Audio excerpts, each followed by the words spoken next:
What up, bros? Welcome to another Brograph Brocast. I'm Dave. And I'm Matt, and joining us today is our good friend, and in my opinion, one of the nicest guys in MoGraph, our good friend, Sabor Amarazotti. Oh, stop, man. Come on now. No, you guys are my favorite. And Brograph is a supplement to our site, Brograph.com, which is a motion graphics tutorial site with tutorials, plugins, podcasts, and other MoGraph stuff. And on the show, we talk about everything ranging from motion graphics to Cinema 4D, After Effects plugins, render engines, doing business, doing taxes, being a contractor, or working for the man. And you can email us, Brograph@Brograph.com. Let us know what you think about the show. Send us emails. And just come up with some show ideas for us so we don't have to do any work. Right? That'd be nice. We got some emails this week we'll talk about later on the show. We got some good emails, so just keep those coming in. We love that. I have just gotten back in town from MDC, London. That was a lot of fun. And sounds fun. So I'm sure everybody's going to want some updates on that, but you're going to have to wait till the next show. Yeah. Sorry. Because that's going to be on Monday, so you only have to wait a day, which is nice. But because then you'll have two people who were there, and then I can just kick back and relax and not have to do anything for that show. Yeah, so Phil will be on, so we'll have a whole wrap of that. So you're going to kind of get a double dose this week, which is awesome. And game night, by the way, the first game night went pretty well. Mario Kart, the second game night didn't go so well because the server was down for Smash Brothers. Yeah, and it was a big mistake because, like, you know, then I started telling everyone, okay, we're going to play Mario Kart instead. And then I literally sat in the Mario Kart waiting for someone to show up to our thing for like 45 minutes. And I'm like, okay. Oh, sad times. If I had known, I would have joined. Physically, I would have just shown up because even if the servers were down. So we'll do some more. It should be fun. I think so far it seems like the game of choice may be Mario Kart. Maybe more people have that. The big thing that I like about the Mario Kart stuff is that you can have local people with you and still play. With Smash Brothers, you can't have two people in the same room playing online. In that whole thing. It's so dumb. Yeah. Oh. So we'll do that. We were thinking maybe we could do some other stuff like a Halo night or whatever, but, it went okay. We had, I don't know, about 10 people show up to Mario Kart, so that was fun. And that I don't really have much for like the week or whatever, unless you do. I only note I have from you, Matt, is don't buy premiumbeat.com with a debit card. Yeah. So, okay, so I'm going through like our expenses and stuff like that. And here's the thing, like if you're buying premiumbeat.com is a great website. I enjoy I enjoy their music and their selection. Stop interrupting, let it go. Yeah. Premiumbeat.com. Start getting angry. So I started noticing. Oh my God. I started noticing that like we were getting these foreign transaction fees from premiumbeat.com, you know? You're kidding. And so I noticed that when we paid with a debit card, we'd get foreign transaction fees because they're based in Canada. You know? Right. But if you pay with a credit card, you don't get that extra like 45 cents to $1 or whatever transaction fee, which is, I don't know. I thought that was really weird. So just a heads up, if you're trying to save like 45 cents per transaction, use a credit card, not a debit card. Not a debit card. Okay. Stay away from debit card on Premium D. Yes. Audio Jungle. Yes. Yeah. Audio Jungle, premiumbeat.com. Oh my gosh. So, there's not much more for this week wrap up, so I'm just going to go right into Ravcock. What's your flavor? What's your flavor? Because I think we have a lot to talk about. So you're an Octane guy, right? You do mostly Octane? Or? I do mostly Octane. I dabbled in Redshift. I bought a license for one machine. I know you can do multiple nodes with that, but I bought it specifically for a project last year where I was constructing an entire. I got a SolidWorks model of an entire assembly factory. Jeez. And it was assembling all these little medical devices, and it had all these pods that were all made out of glass. Oh, yeah. So the second I started trying to render the specular materials in Octane, I immediately knew. I was like, even if I let this resolve for 2 minutes, 3 minutes, 4 minutes a frame, it's still not giving me the results that I want. And I just forced myself into getting Redshift for that specific project, and it knocked it out of the park. But my head still wraps around Octane better for some reason. Mine too. I'm able to use it a lot quicker, but that's just because like I feel like if Maxon updates the node system, like the Espresso node system or whatever, like I feel like they're going to do like they were teasing with the the actual node materials. If they update that and they get it working better, like because Redshift uses Espresso's layout, once they get that looking nicer and feeling nicer, I'm going to be much more efficient in Redshift. Right. But yeah, I don't know. I'll be honest. I am a lot more efficient in Octane just because I know it so well, and I don't have to use nodes. Right, and I feel like you can get in and out of Octane a little bit quicker. At least I feel like I can. And then also nodes scared the crap out of me. Yeah, and then it wasn't until probably about a month ago, to be honest, when I was actually starting to get comfortable with nodes. Like right around the end of the year last year, in like middle of December, I was watching David Aryev's breakdown on how to do the city, and he was just kind of explaining kind of the random shaders that were in the nodes, and just based off of that explanation alone, I was like, all right, this isn't as crazy as I thought. And yeah, now I'm feel like it's not as foreign to me as it was a month ago. Yeah, so, it with every new render engine, there's you have a lot of the same stuff, but it's either called something different, or there's just a different workaround for it. Right. Like specifically with like displacement in Redshift versus displacement in Octane.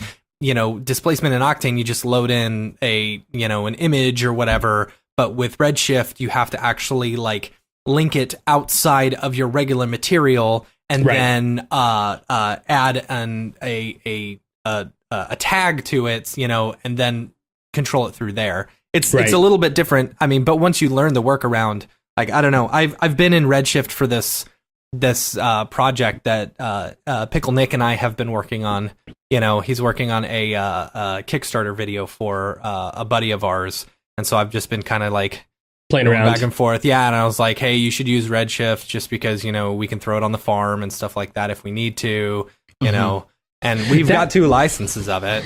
And that's actually a question that I have with regards to render farms. So I have 5 licenses for Octane to distribute it amongst my machines in this room.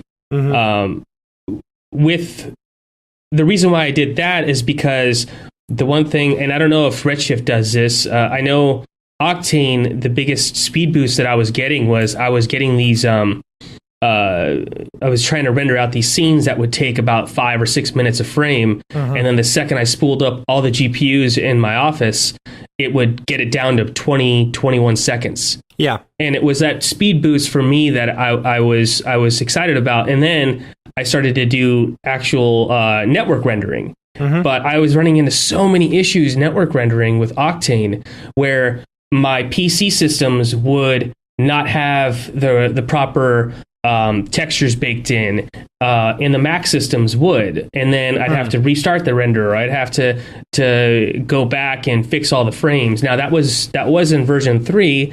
I haven't tested the whole network rendering in version 4 yet, but I remember that was also another reason why I was like, I think Redshift does network rendering much better than Octane does, but I'm not sure. Like from what and I could be totally wrong on this, so chat, if I'm saying this wrong, please tell me. But I'm pretty sure you have to use TeamViewer, or not TeamViewer, Team Render, if you're going to use Redshift across multiple machines, unless you get into like Deadline and stuff like that. Right. So, Okay. but I mean, I haven't had to. I've got 2 machines, so I'll just set them up to do different scenes and stuff like that. You know, which seems to be the safest option, you know. And I always, after doing that whole network rendering thing with the distributed renderers and actually doing it with the not the render queue, but the team renderer, that's when the headache was so not worth it. So then I just continually do slave rendering, and I just have all the GPUs spool up. It seems to be the safest option because then just one machine's trying to manage all the frames. Yeah. No, I'm totally with you there. Yeah. And that's normally what I do whenever I'm at home as well, or when I'm just working. Mac versus PC file patching probably. I just saw that from Billy. Yeah. Interesting. Yeah. That could be it. Yeah. Chad's in the chat room right now. Chad Ashley. Actually, I used the material pack for this little thing I did yesterday after Phil and I were watching some of the presentations at MDC. I was kind of inspired and ready to do some stuff, and we were talking, and it was like, you know, I want to be able to do that, and this is why. I mean, you could do this in Redshift too. This is why I like these packs and things like this, is because you can focus on telling the story that you want to tell. You know, a lot of times I sit down to do a render, I'm like, oh, I'm going to do like this architectural thing, whatever. And I started thinking, I'm like, well, maybe I want to do a story or something, or just a little funny thing, whatever it is, right? You know, animated GIF or whatever it is. But this little deal right here I made yesterday, just for fun. But this is all GSG material pack. But it's nice because it's like there, you just throw it on there.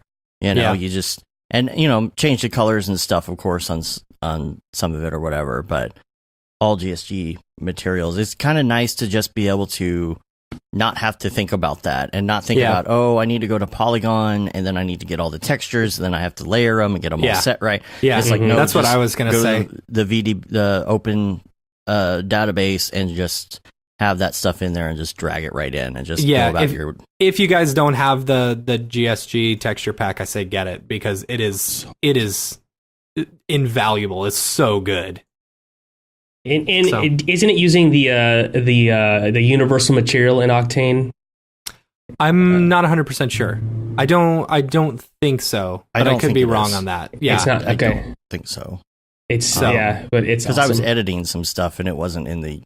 I don't think it was in the universal. Got it. Okay. Cool. But yeah, talk about time saver though. Oh my gosh. Mm-hmm. Yeah. Yeah, and like Dave textures. was saying, it's nice because like if I need a wood texture, I just go there. Just and because normally it's my thing is go to Polygon.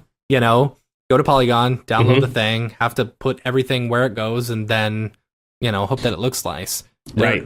That it looks nice. And thanks, Chad.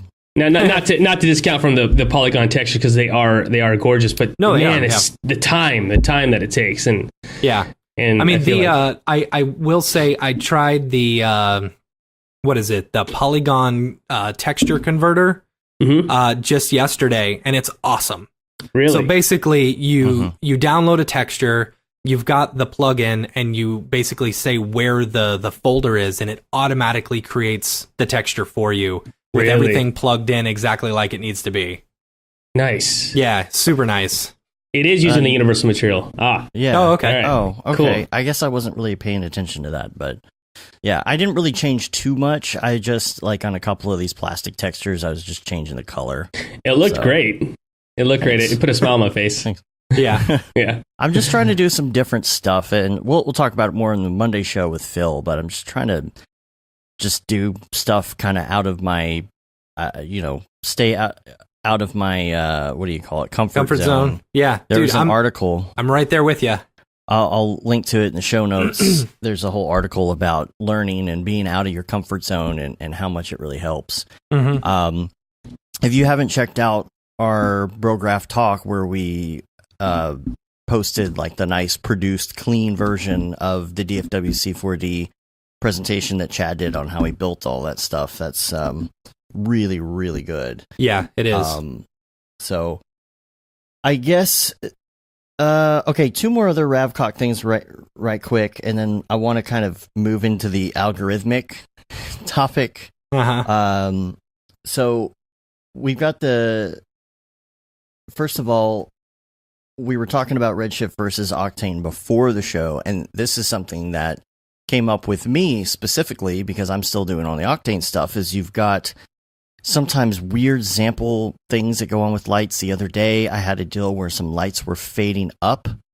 Yeah. And when the lights faded up, then like these other lights started getting all dark and grainy, and it's just like, what is going on? Like, all that's happening is something is fading up, and it was just interfering with the other lights, and it's just such a pain. And I know that's what you like, Matt. No, is that Redshift doesn't have that issue. Yes. Like, lights in Redshift are my number one reason for using it. It's because I hate working with lights in Octane. It's such a pain. I feel like you have to go through so many workarounds just to make it look good, and having to deal with the individual, like, first of all, taking a total amount of samples and then doing the, percentage of each one in order to make it look good. I don't want to deal with that, because if I want to just be able to throw another light in the scene, and then if it's causing grain, then I just up the samples on that one light, and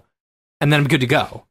It's so nice. Have you played around with the AI denoiser in Octane out of curiosity? I have, and I don't really notice a difference. I've done a lot more with it than you have. Like, I feel like I really have a handle on it. Yeah, I don't know. I just feel like I try and, as dumb as it is, like, everyone's all about like denoise, but I just don't want to really use denoise because I don't think it's at a point yet where like it's ready for production.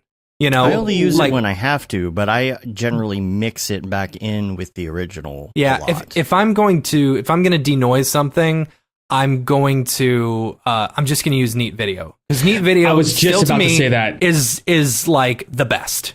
I was just about to say that. I literally just did that city scene that I was telling you I did, that I just rendered out last week. It had a lot of that volumetric lighting, and oh my god, I could not get the denoiser to work right. It just looked blotchy with all the volumetric emissions and all that stuff. Just looked the temporal aspect of it didn't work as well as Neat Video did. Neat Video just nailed it. Yeah. Yeah. And the thing is, if I'm doing a still, I may actually use the denoiser, because I don't have to worry about being able to see all the artifacting and the smoothing and whatever, Right. I just hate that I'll spend so much time like trying to bring out the details to make it look more realistic, and then you throw a denoiser on it, and it just ruins everything. That's what I was going to say. It's like, why did I waste all my time doing that? Right. Yeah. I tried denoiser, and all the really, really cool, subtle variations and stuff in this texture pack, material pack, you lose all of that as soon as a denoiser goes on. So I didn't do that. I actually did path tracing with no denoising at all. And then, of course, you put it on Instagram and you lose all the details. Right. Chad says denoise and resolve is as good as Neat Video. Yeah, I just saw that. That's really good to know. Very good to know. I used Resolve for the first time a couple weeks ago, and I really liked it, other than the fact that it crashed like old school Premiere does. Really? Yeah, it was pretty crashy on me. Yeah. Interesting. But I don't know if it was the fact that I was using the free version or whatever. I don't know. I also, for some reason, I thought if you bought Fusion, you got Resolve for free, or you didn't. Were like built into each other. Or I don't know. So anyway, it's confusing. Yeah, dude. Ever since Adobe allowed for ProRes files on whatchamacallit in After Effects, it's like now I don't have to back to After Effects. I went back to After Effects. I'm not in Fusion much anymore. Good thing we bought two copies of it. Right. Yeah. I don't know. It's good to have around. Yeah, no. I'm still struggling with all these updates that Adobe is being forced to do, because my main machine is a Mac system, and then all my slave machines are Windows machines, with the exception of one other Mac Pro. And the machine that I have as my main machine, I am constantly fighting this battle where I'm now stuck on Sierra. I can't go go past it because High Sierra basically kills 3 video cards in one machine. And then so I have three video cards in this machine right here with a Cubics expander box that has 2 of them, but it doesn't matter. The second you upgrade, it only wants 1 display GPU, and then it'll allow 2 beefier GPUs, but it will not allow 3 basically powerful GPUs in your machine just because of a software limitation.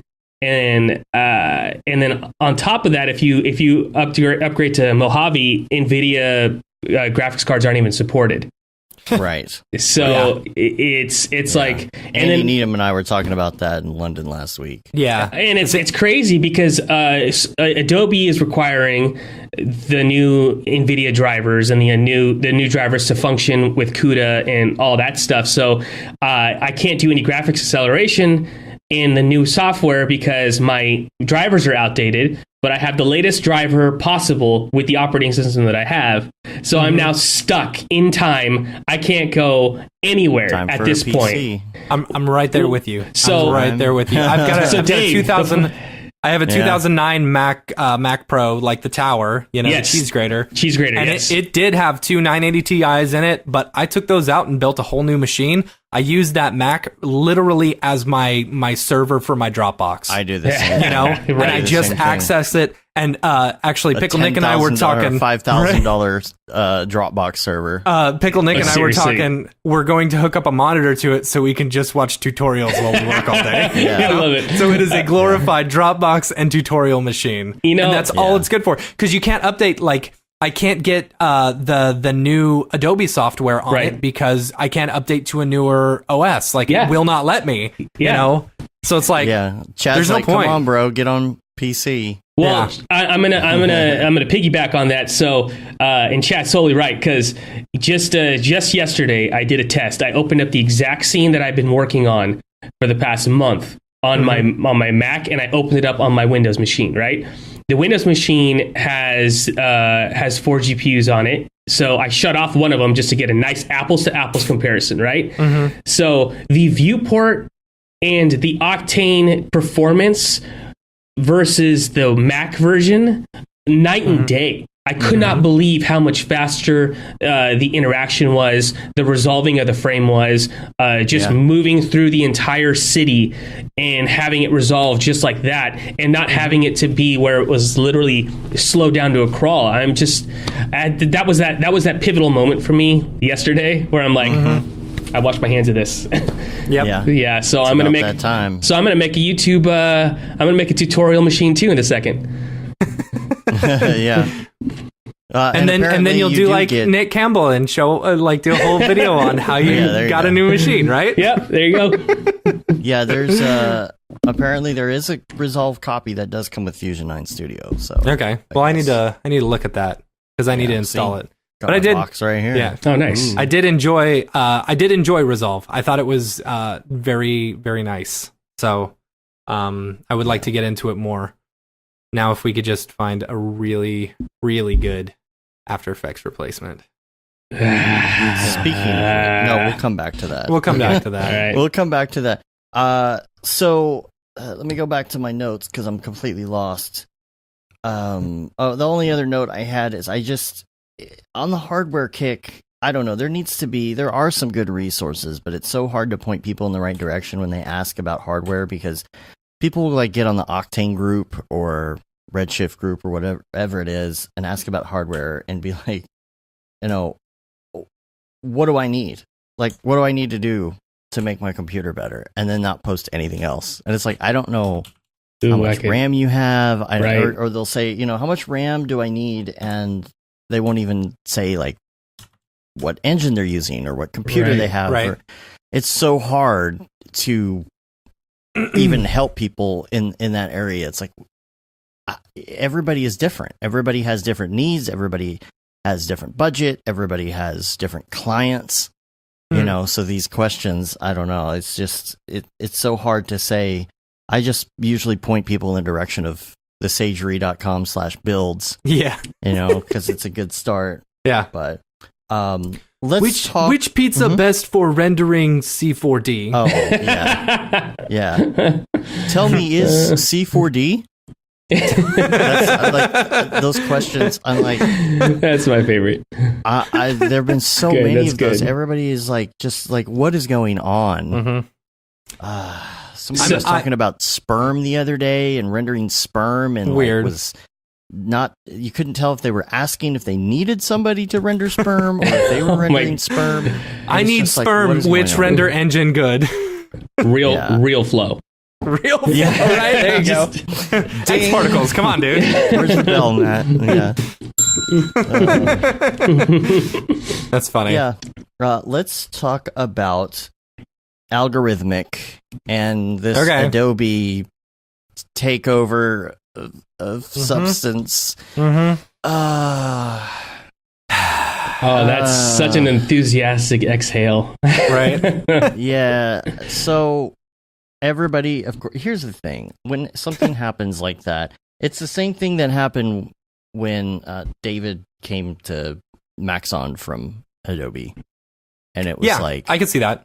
Everybody's freaking out. It's like, just hold on. It's like, okay, I understand. I understand why people are concerned, but let's just wait and see what happens. Yeah. With Adobe, it's a little bit nerve-wracking because you're like, what's going to happen? Is there still going to be a perpetual license? Are they going to change it up? Are they going to make it suck? Are they going to leave it as it is? Like, what's the deal? It's really, really hard. Of course, I would love to hear what Chad Ashley has to say about this. Yeah, I'm curious if he's like raising his hand or yeah. Or like, is that just a stop emoji? Yeah. Me. Like Sage commented last week, he said Substance Source rolls into Adobe stock. I guess nobody really knows yet, as far as I've seen, where it's going to land as far as subscription services. I'm sure. Here's the thing: we all pay for, and so Adobe upped their price like last year or something, and so they only upped it like maybe $3 to $5 or something like that. I can't really remember. They're not going to up it again, I don't think. I think they bought Algorithmic, knowing full well that they're going to continue charging the same price. Now that's me. I could be totally wrong. And if they do start charging more, roll into the regular subscription though? I absolutely think so. I think so. I mean, it would be nice, of course, but yeah. I mean, yeah, I really do. Or maybe they're going to try and incorporate algorithmic stuff into Photoshop, I mean, like, they acquired Metal, and that was a pretty big purchase in and of itself, and incorporated that into the suite. So why? I feel like that kind of agree with Matt. Like, there's a potential. I mean, it's they're just trying to get all the tools in one location. It sounds like so. Yeah. So it'd be nice. Well, one of the comments that I think Billy had last week, if I could find it here, just in talking about After Effects, for example. After Effects is the most common motion designer program, honestly, right? And it's gotten worse in the last 5 years, which I think most of us would agree. But yet we've all paid in the last 3 years like $3,000 out of pocket for it. Like, what are we paying $3,000 for at this point? Right. A lot of people just kind of find an old version and stick with that instead, like an old perpetual license. Dude, they really messed up 2019. Like, I do not like the 2019 stuff because I don't like the new, like, they've got this new licensing stuff, like they're trying to, dissuade people from sharing their login information, which I get, but like, I have several computers here. And like, if I'm jumping from one and rendering, and then I'll jump on another one and start working, but then I walk out of the house and use my laptop, normally it would just say log in, and log the other ones off. Well, with the new stuff, it shuts down the program on the computer that you're using. Right. So like, and just says, oh, do you want to save? Which I guess is fine, but it's annoying when I'm not thinking about it. oh, this is going to shut it down and it's going to cause me a bunch of inconvenience. Right. It was super. It's just been super annoying. I don't know. Yeah, and that's even on the surface level. There's also like the inner workings that are getting a little frustrating too. Just on my 2019, I can't use it just because half of my library of video assets that I've purchased do not work because they were rendered in that MJPEG codec or whatever. So it's giving me that error that I still have a copy of 2017 because I have to use that to open up all those projects that used all those assets. Yeah, and then 2019 broke CUDA support, so my NVIDIA I can't get the GPUs to work properly in it. So I don't know, it's just a whole gamut of things that are going wrong. What do you do? Yeah, and it's like, okay, just. And I tweeted to Adobe the other day. I said, please stop buying companies and please just fix the ones that don't work. Yeah. Like, Billy said that they said new subscription model. I saw that too. Hinting that it won't be the regular. Yeah, but I think that was Algorithmic that said that, right? I'm pretty sure that was Algorithmic that said that and not Adobe. I was in London. I was only half paying attention. So I think it was Algorithmic that said that. So that would assume that the new subscription model, instead of it being $20 a month like you've been paying for Substance, it's now going to go into the Adobe suite, which is going to be the $60 a month or $65 or whatever. Right. Chad said he would try calling in to chime in on this subject. I can try and add him real quick. Yeah, dude, do it. He said he didn't want to derail, but I could try. We'll see if he totally answers. fine. I'm all about this. Let's see. Yeah. Chad, Ashley, add. I'm going to go to the 4banger. Let's see what happens here. Who knows? It's not people. It's not people. All on the fly here, folks. I'll just change it and we'll see if he comes. Doing it live. We're doing it live. Ashley. Dude, this is the best. We couldn't have done this before the NDI stuff. Oh, I know. Let's see if he answers. I think it's connecting. We'll see. Ramon Santos said, hope you guys are doing well. We met all three of you. Yes, we will be. Two of us will be at the NAB booth. I am trying to convince Sabora to come up. I mean, he's only a couple hours away. Yeah. Right? Yeah. Right. If you're in LA or around that area, you have no excuse not to come to NAB. These are facts. Yes. These are facts. Yeah. So all right, Chad, we're waiting for you. Yeah.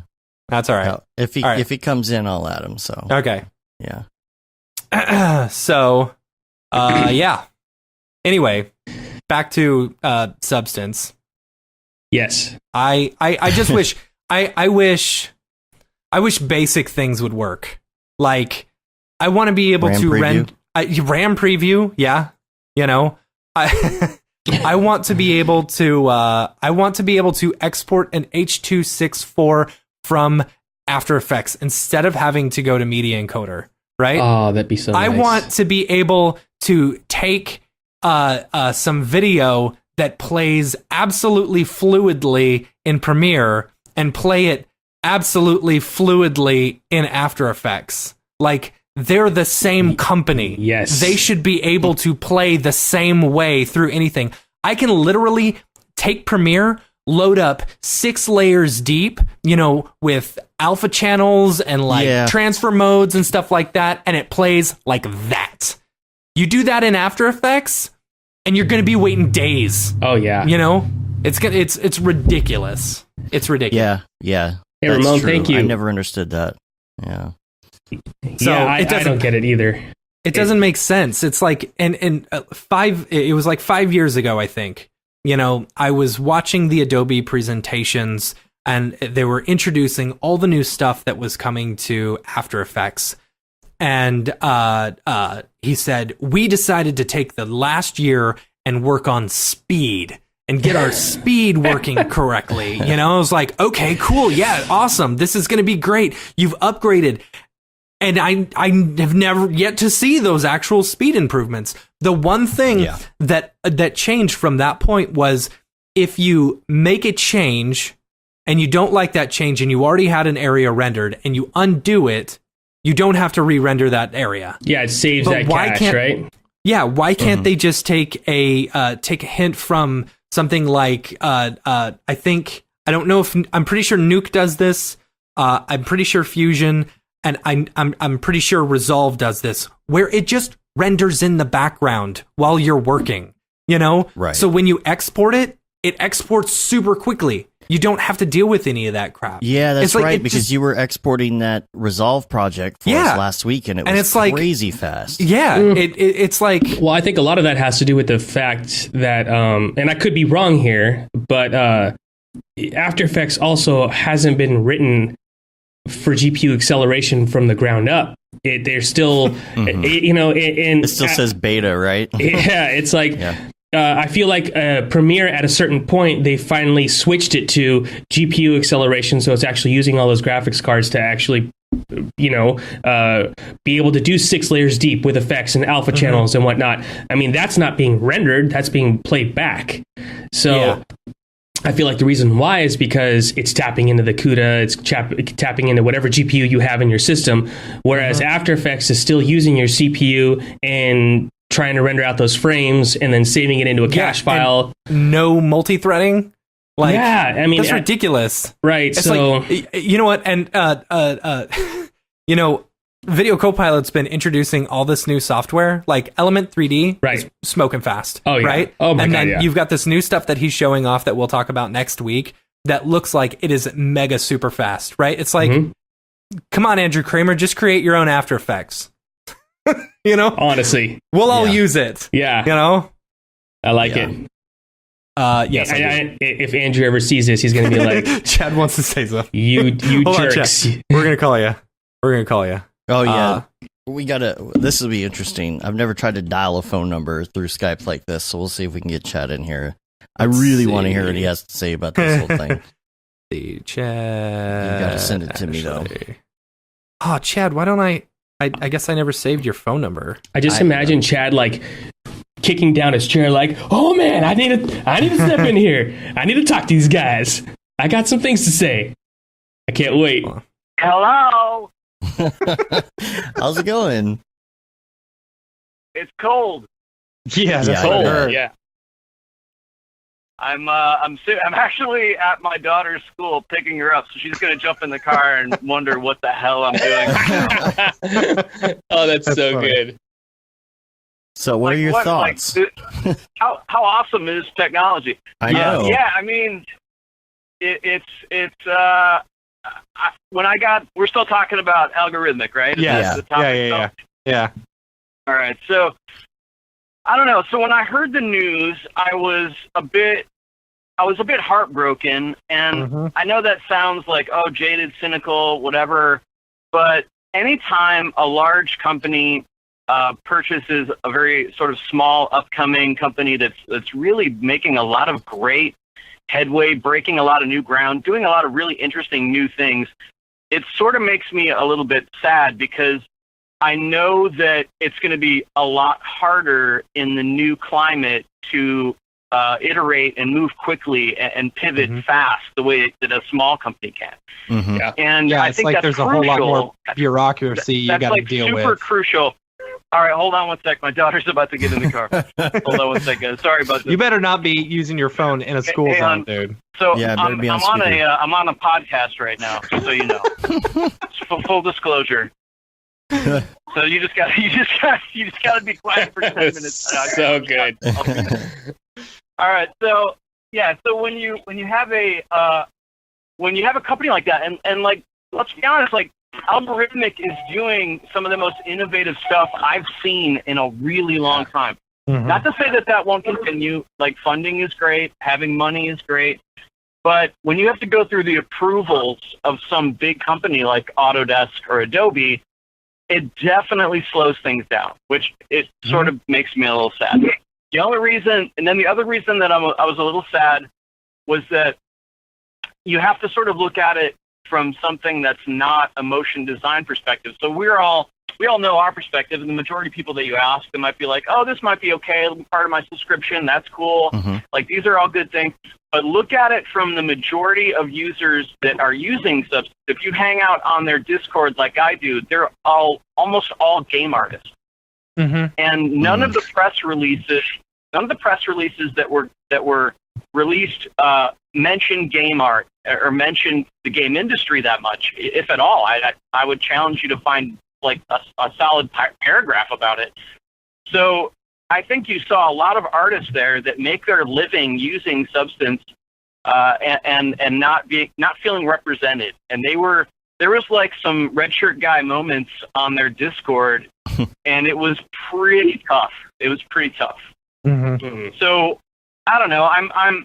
I'm excited that they're going to have a huge influx of cash and have the budget to hire a lot more people. But here's what I want you guys. I want to know what you guys think. So if you look at what happened and the guy's name is totally slipping my mind, but he was named like head of 3D at Adobe. So what if, this is a big what if, I'm reaching here. Keep that in mind.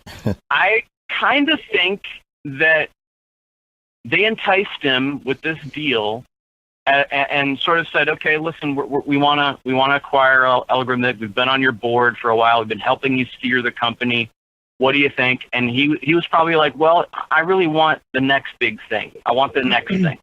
And maybe they said, okay, we want you to develop a 3D application for us.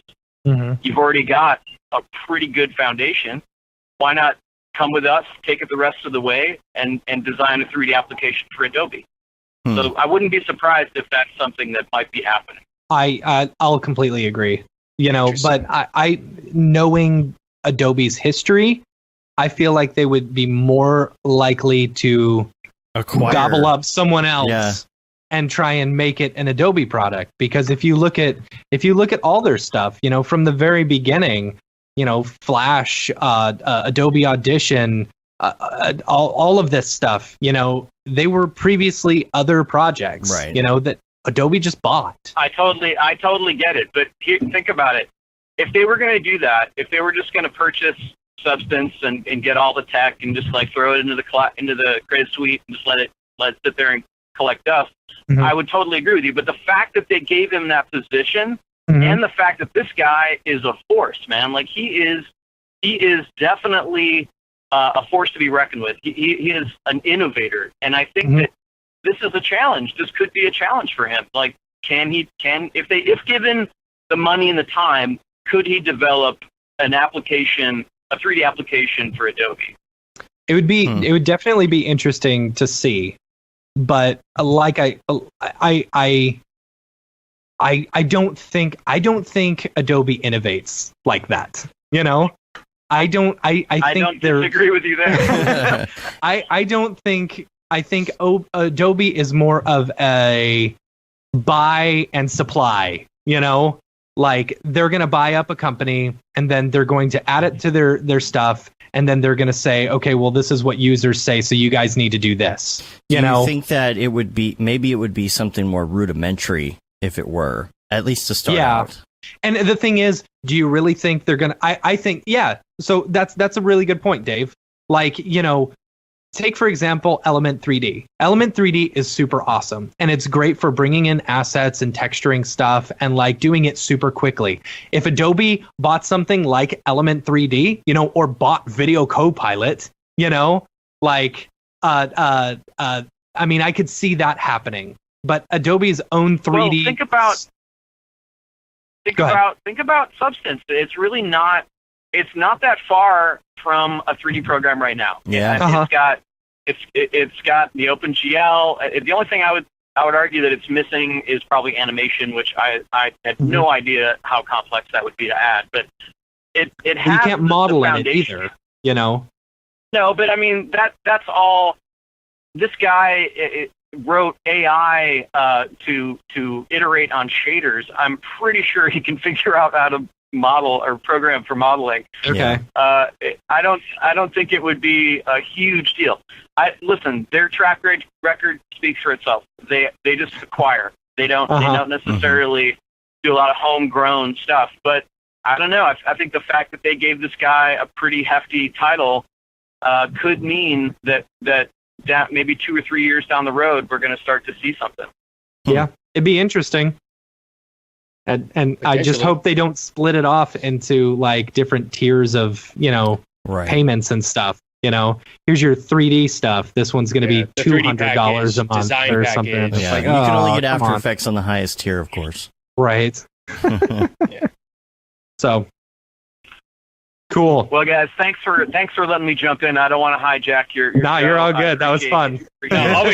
Always fun hearing from you. All right, guys. Well, have a good one. I'll see you on the chat. Yeah, right. see you at NAB. Yeah. All right, guys. Take care. All right. Bye. That was fun. Yeah. All right. I have slowly lost faith in Adobe. I used to be a Adobe fanboy, like crazy. After Effects was my jam, and anytime someone spoke poorly of After Effects, I was up in arms. You're like, I will fight you. Yeah, it's fun. It's something like Billy said earlier. The thing that they updated from 2014 to 15. What was it? Oh, geez, it was. They changed the RAM preview to spacebar instead of circle or zero. I still mess that up, or enter or whatever. I still mess that up to this day. It's Which you can switch it back and forth. I use both. I know.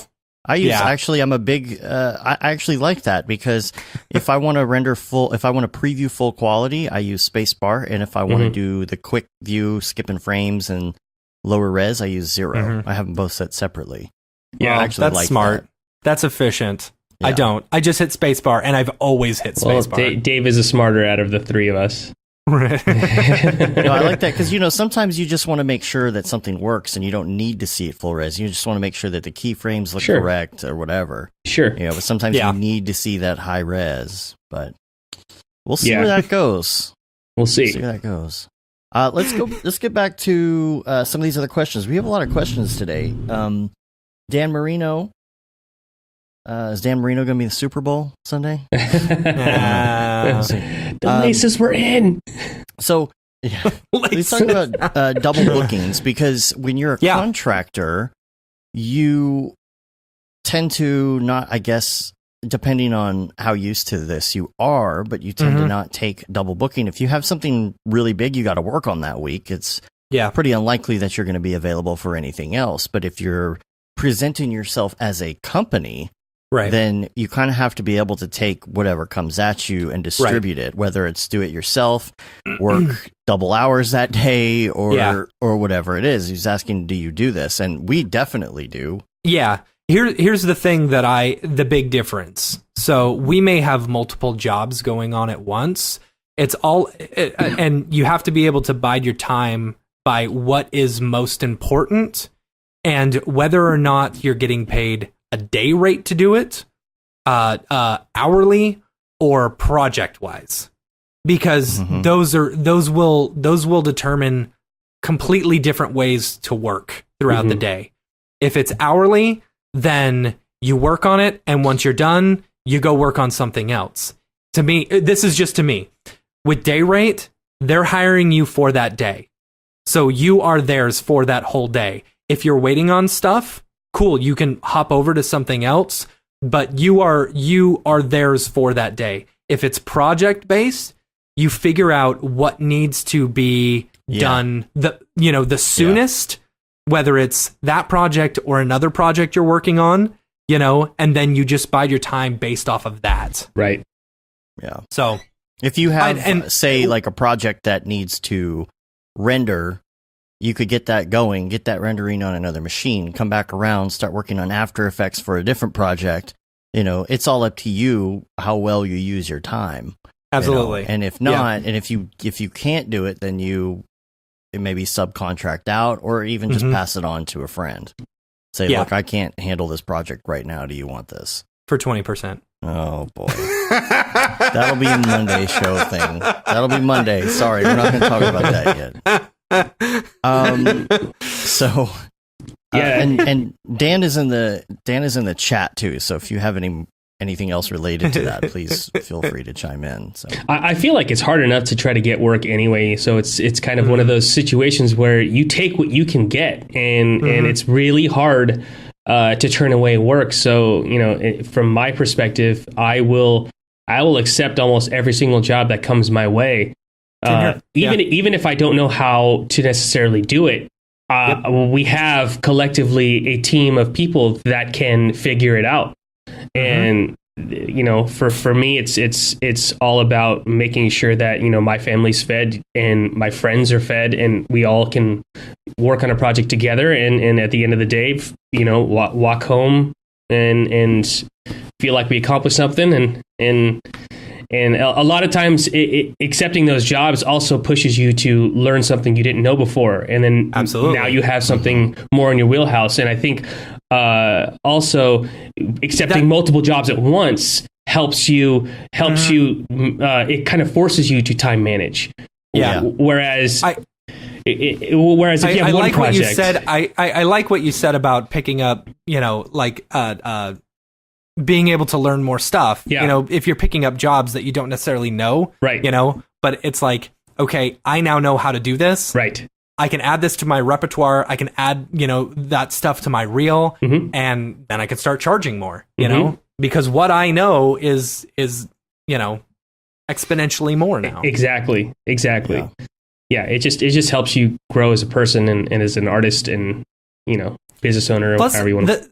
The thing is, we are such a close-knit community, and it's like you can figure out basically how much you can handle. And if you need to outsource it to one of your friends, or, someone who you've worked with, it's like, okay, I need you to handle this. I need someone who's free. And, then you can throw it over to them. Yeah. Because it's not like you won't necessarily be losing out of the business because you'll still be able to keep that client. Right. You're just, you're art directing. You're being that middleman. Yeah. And you may not make money off of it, or you may make 20%, but, but you're still you're still keeping your client, and they don't know really the difference. Because if you say, well, I'm not available right now, they might go somewhere else, and they might all of a sudden just keep going with that person. Right. We don't ever turn down work, because we know that we have enough resources and friends to get it done, that we could call up in a heartbeat and say, hey, we need help. You got some free time? And any one of them will be like, yeah, dude, let's make some money. Exactly. You have to kind of keep track of that sometimes, because I feel like sometimes we do get clients who, let's say David Ariev throws something over to us, right? And then all of a sudden, that person is calling us up the next time. I've checked with David and been like, is he calling you first and you're not available? Because I don't want to be taking this person away. So I want to make sure that and usually Dave's like, no, dude, I'm so in these giant space projects that is totally fine. But I like to check in sometimes. Sometimes I forget too, because I forget where a client comes from. You work with them a few times and you're like, oh wait, this is David's client. Let me double check this. You know, that's kind of a difficult thing, because you don't want to accidentally step on toes. To call on that, you got to make sure that they want their 20%. I actually have a spreadsheet that I use, and anytime I get a client, I jot down exactly where that client came from. That's smart, and that's super smart. And I do that specifically for that reason, based off of what Dave just said. I have a handful of projects that I have gotten from friends. So I know, okay, I got this from Dave, I got this from Matt. So that's my hierarchy. I'm now your artist. I'm helping you out, but you're the main source of contact. So if a client ever skips you guys and gets to me, I always refer back to that sheet and say, okay, well, let me get back to you on this one, and then I immediately call whoever the original source was for that client.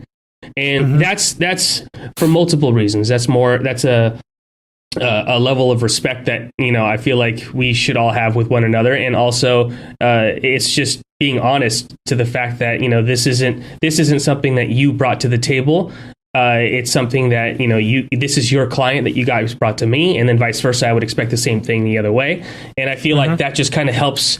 It also helps a client have one source of contact, as opposed to trying to hunt down and interface with multiple different personalities and multiple different people. It's just one person that they can interface with and get answers from, And then from that point, that person is project managing the whole thing. Because a lot of times clients don't want to deal with multiple people. That's why they're going to one agency or one creative director or one project manager. They don't want to deal with a bunch of people. So making that as easy for the client as possible, I think, is our job. Also, there's a big difference between portraying yourself as an individual who's just freelancing and portraying yourself as a company. Very much so. Because I forgot where I was going with this. Well, we don't really we say yes to just about everything. No matter if they call Matt and ask, or if they call me and ask, then we ask each other, look, this thing just came in. I'm super swamped with these other projects. Can you take this one? Yeah. It's nice to have two people. Or the other thing is, if you're portraying yourself as a company, you've got all these freelancers on call and stuff, but you could very easily say, well, we've got this big project, but I've got one of my artists I can get on this, you know? Right. And that just means, that just means I'm gonna call one of my friends and I'm gonna have them work on this. But we're gonna take care of you.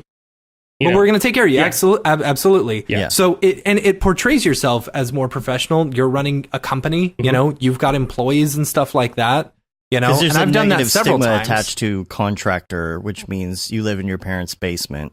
Yes. Right. Which is okay. Which is fine. Okay. Yeah. Which is fine. But that's what a lot of people I did that for 2 years. Yeah. Mom, bathroom. Never know what she's doing up there. That's funny.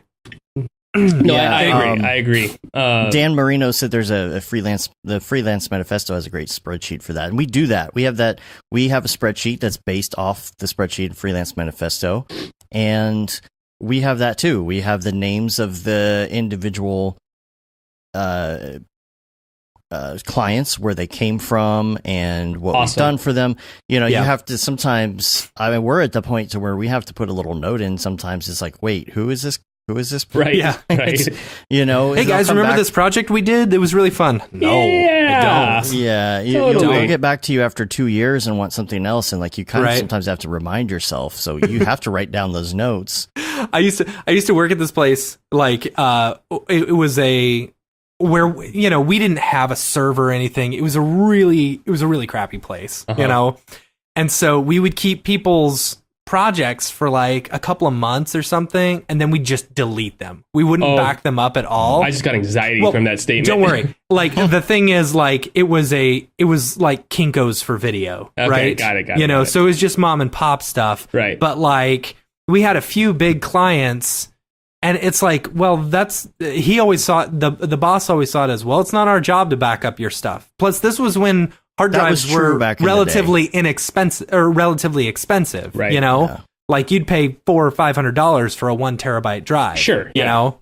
Yeah. So people used to charge for saving projects. Exactly. Mm-hmm. Yeah. And we used to, but not now. we always had it to where, it always seemed like anytime we would delete their files, they would call us the next day. Like clockwork. Yeah. So anytime we wanted to bring in work, we would delete someone big's files. Right. You're like, we haven't heard from this client for a while. Delete. Yeah.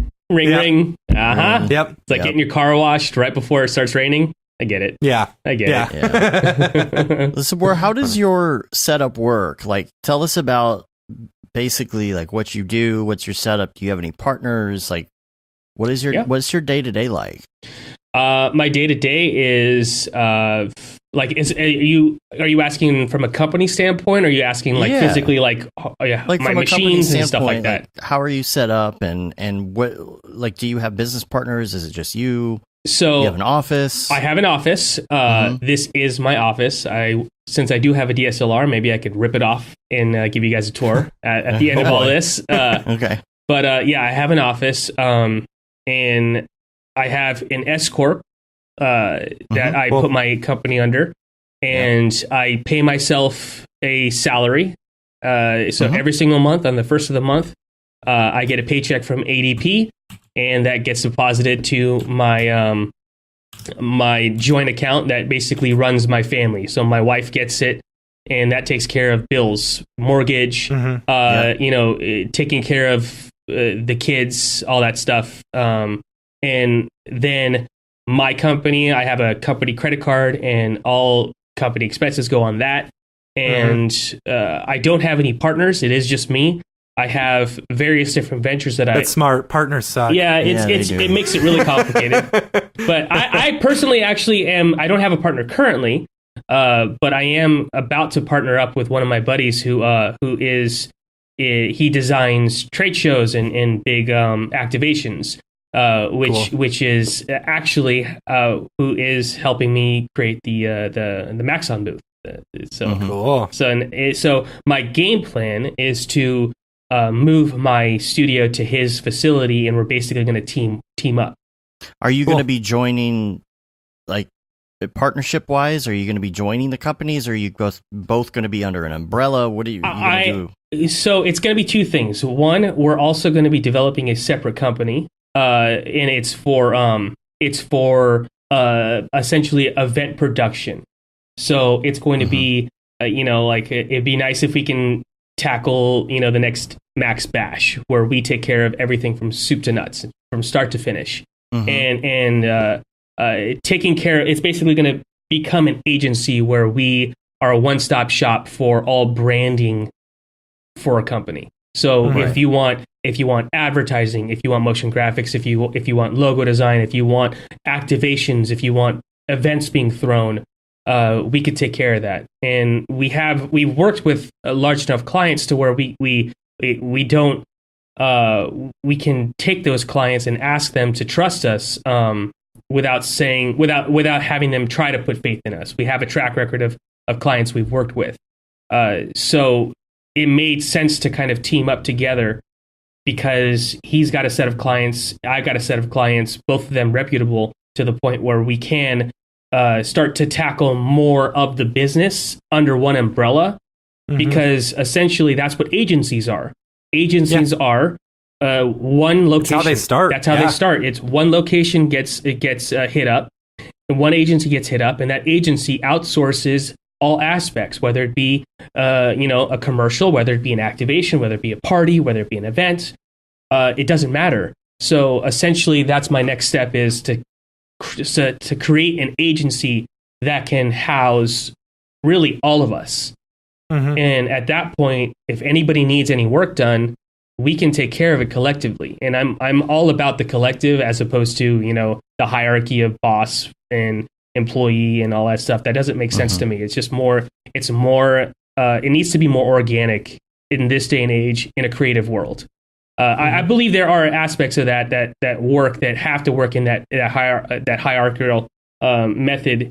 In if you have an accounting firm, yes, all right, cool. You have a boss. That boss tells you what to do and all that stuff, right? But we're all in creative space, so I feel like it needs to be collaborative, and that's my next step. And to answer your question, kind of in a nice, quick way, I have a company. It's an S corp, and I don't have a partner currently. But I do have different business ventures, and putting them all under a bigger umbrella makes more sense while still keeping our separate companies. Yeah. Yeah. So what have you, and obviously only the things you could say, but what have you been working on recently? I just finished designing all the content for, this is the third year I've done it, for Pioneer DJ, which is...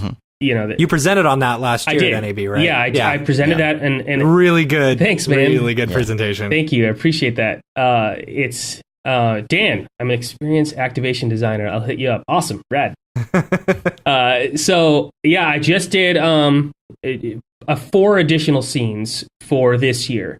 And prior years, so just to kind of give a preface for people that don't know what it is. So Pioneer DJ every year for NAMM, which is the music convention, they have this big, huge booth that has 11 LED screens surrounding it. And I create all the content that goes in those screens. And that content can be anything from putting people into a space scene or a pirate ship or, a underwater cavern or something along those lines. So this year I created 4 additional scenes: an Arctic scene that puts us in this snow blizzard environment. I did a a robotic mech scene where I just basically had like the whole front stage look like a robot face, and then a bunch of robots surrounding us. And then I did a really cool utopian futuristic Pioneer city with Pioneer logos all over the place. And think it's going to be utopian in the future? I did pitch destruction. Right. And they told me absolutely not. Right, They're like, no. We need it to be utopian and happy and because everyone's using Pioneer, right? Exactly. But I got to give David a lot of credit for that, because if it wasn't for his tutorial on how to build some of those cities and the randomizing and all that stuff, I wouldn't have been able to execute that whole city scene. So this is my formal thanks, and if I ever see you in person, I'll give you a high five and hug. So I appreciate that. NAB, dude. I know that's my reason to go right there. There you go. Right? Yeah, that's one of my reasons. And then you also, when you're done with this, you also do like a VR interactive version of what you created. So it's like correct. A virtual version of what you created for the actual setup. Exactly. So I have an Insta360 Pro. It's a 360 camera, and I bring it to the booth on the last day before we start tearing everything down. And I basically set it up in the middle of the booth, and I press record. And this year, I was able to shoot it in 3D VR. So if you actually have VR goggles on, or any of those like little headsets or cardboard or whatever, you slap that on there, and you can actually see it in 3D. I recorded it with people. I recorded it with people actually in the booth, and I recorded it clean. So are you able to do like the parallax with it then? So if you move your head left and right, do you get a little bit of that, or you don't get you don't get parallax. It's just literally you put on goggles, everything will feel 3D, and it's got head tracking, so you can look around and all that stuff and see the entire environment. It's really the only way to show people a physical space after it's been after it's been completed. Yeah. And then, I just finished working on that. Now I'm continuing to work on my my AR app. I have a game that we're going to be releasing pretty soon, based off of the Bloody Mary folklore. And it's nice. It's literally nice. It should be a fun one, because you literally turn off all the lights in your house, and your phone is the only source of light, and it's a flashlight. The LED on your light is the only thing illuminating your environment. And then you have all these things happening around your house, and we're doing stuff like we're like tapping into like Philips Hue and like having lights flicker on and off. Oh, snap! That's cool. So that's my other venture that I've been working on since last January. So this should be fun. Does it have voice recognition? Because you have to say Bloody Mary 3 times. It does. In fact, it does. Okay. Yeah. So in the beginning, to start the experience, you have to say Bloody Mary 3 times, and then that's awesome. It transports you into like this 360 void that I created, and it's basically a dark void of hundreds of mirrors, and it's got fluid dynamics of fog all over the ground, and I used Flux to do a lot of the effects in the 360 environment above us, and you can look all around, and you have all these mirrors, and each one of the mirrors has a video file playing back in the mirror of somebody that Bloody Mary's seeing. So it could be someone brushing their teeth, or it could be, and then you see these two girls say Bloody Mary, and the second they say Bloody Mary, all the mirrors turn black and focuses on that one mirror, and then that starts your experience. So it's it's fun. It's sweet. That's fun. Did you say, is that an iPhone or is that a VR game? It's an iPhone. It's going to be on iOS. Okay. And we iOS and Android actually. But cool. Apple said that they hopefully, fingers crossed, but Apple did say that they're going to try to feature us on the front page for a minute. So I just, I'm not holding my breath on this one. This could be a total flop, and no one will ever see this game, and we might get like 3 downloads, but I don't know. We'll see. It's still not going to stop me from creating some fun stuff. Good. Because that's the fun part for me, is the creation process. And along the lines of having a partner, or somebody to work with, that kind of collaboration is the real collaboration. Oh yeah. And a subject that came up this week was, I think it was how do you say it? Lubomir was commenting and said, if somebody comes to you and says, I'd like to collaborate, it's like, well, exactly what does that mean? Right. And I like Sage's comment because in this particular example, someone came as an artist, a musician, and came to this person on Slack and said, oh yeah, I would like to collaborate you with on that.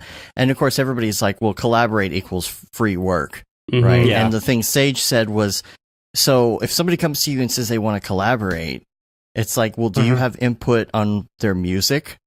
Right. Right. And what they do with their music, because that is actual collaboration. But that whole thing where someone's like, oh, I'd like to collaborate with you. It means, no, that means I want to put your stuff on my website and feature it and then get a bunch of work from it that you probably won't ever see any profit from. But that kind of collaboration with multiple people in the same, that's the kind of collaboration that's real collaboration. And that's what that's the only type of collaboration that I'm willing to put effort into. I won't use the word collaboration if there isn't a number associated with that at the end of it, if that makes any sense. If it's not feeding everybody and putting food on everyone's table and feeding their families, it's not worth moving forward. And I get there's a lot of aspects in this industry where we do have to invest sweat equity, right?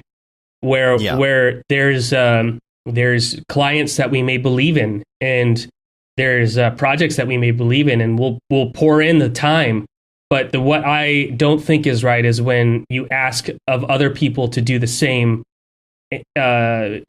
sacrifices that you're willing to do. If you're willing to sacrifice your blood, sweat, and tears to get a project done and do it with just sweat equity, then by all means do it. But I think it's crossing a line when you're asking other people to do it with you. If they want to do it and they volunteer it, awesome. But just make sure and you remember that they did that and they made those sacrifices, and you make sure if you can't get that project to be profitable and put food on their table and help them out, then you better find something that does. Because I think that's where a lot of artists get burned, me included in the past. Like I know all of us have, where even Dave, I've had a conversation about that, but we've all been burned by that promise. And I think it's really important as artists to be mindful of that and pick and choose your ventures wisely, and not ever do it out of desperation. And I know that's really hard for all of us to say because we've all been in those desperate times. So never pick a project out of desperation. Pick one because it's something you really want to do and you believe in, or you can have fun with, or it pays, don't ever do a project out of desperation, because I think that's when that's when you get taken advantage of. Yeah, absolutely. Yeah, you're working hard to put food on your family. Exactly. Let's move to some links real quick, and then we have some other topics that we're going to come back around to because we got a lot of emails this week.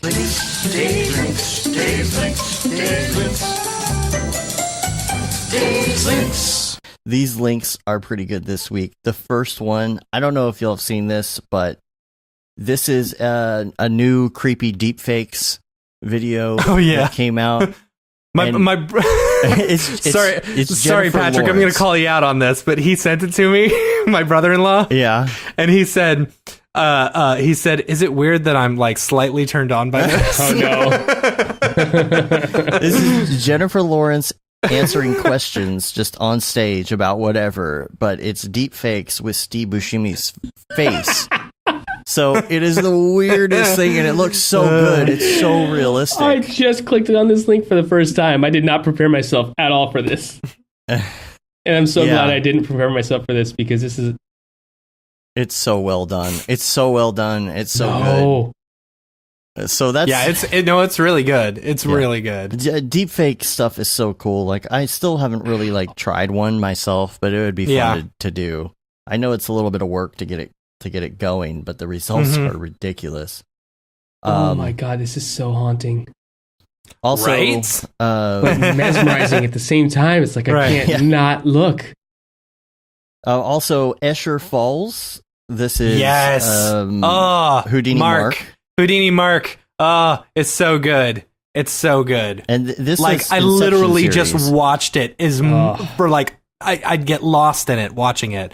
But if you're on Instagram, check out is it what's Mark's Instagram name? His Instagram name? I'm not sure. We'll have to I'll find it. You look that up. Yeah. And it's Mark Fancher. Mark Fancher FX. Okay. So he just did this like super awesome. It's so rad. It's like an MC Escher-esque of the stairs or whatever. My favorite but it's DJ.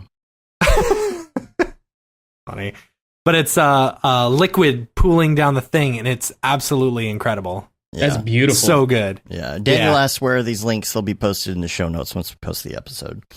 Pause Fest 2019 opening titles. These are very cool looking. It's that'll be in the show notes as well. Ivy Taming 1.0 teaser. This is a Houdini thing, but it's something that will grow Ivy and not have any intersections and all of that. It's a teaser though. It's not out yet. Also, Sakani Solomon did a lift spot, or I don't know if it was a commercial, or if it was an online thing, or what it was, but it's called Big Bang. You have to check that out. I thought I saw 2 people that did something for Lyft this week. I don't know if they were both Sakani. They might have been. And then I haven't had a chance to listen to this yet, but David Ariev was interviewed on a motion graphics podcast. What's the name of it? I lost the name. I don't remember. Ukramedia.com, UKRAmedia.com. From neuroscience to motion graphics, David Ariev, and it's got him pre-haircut.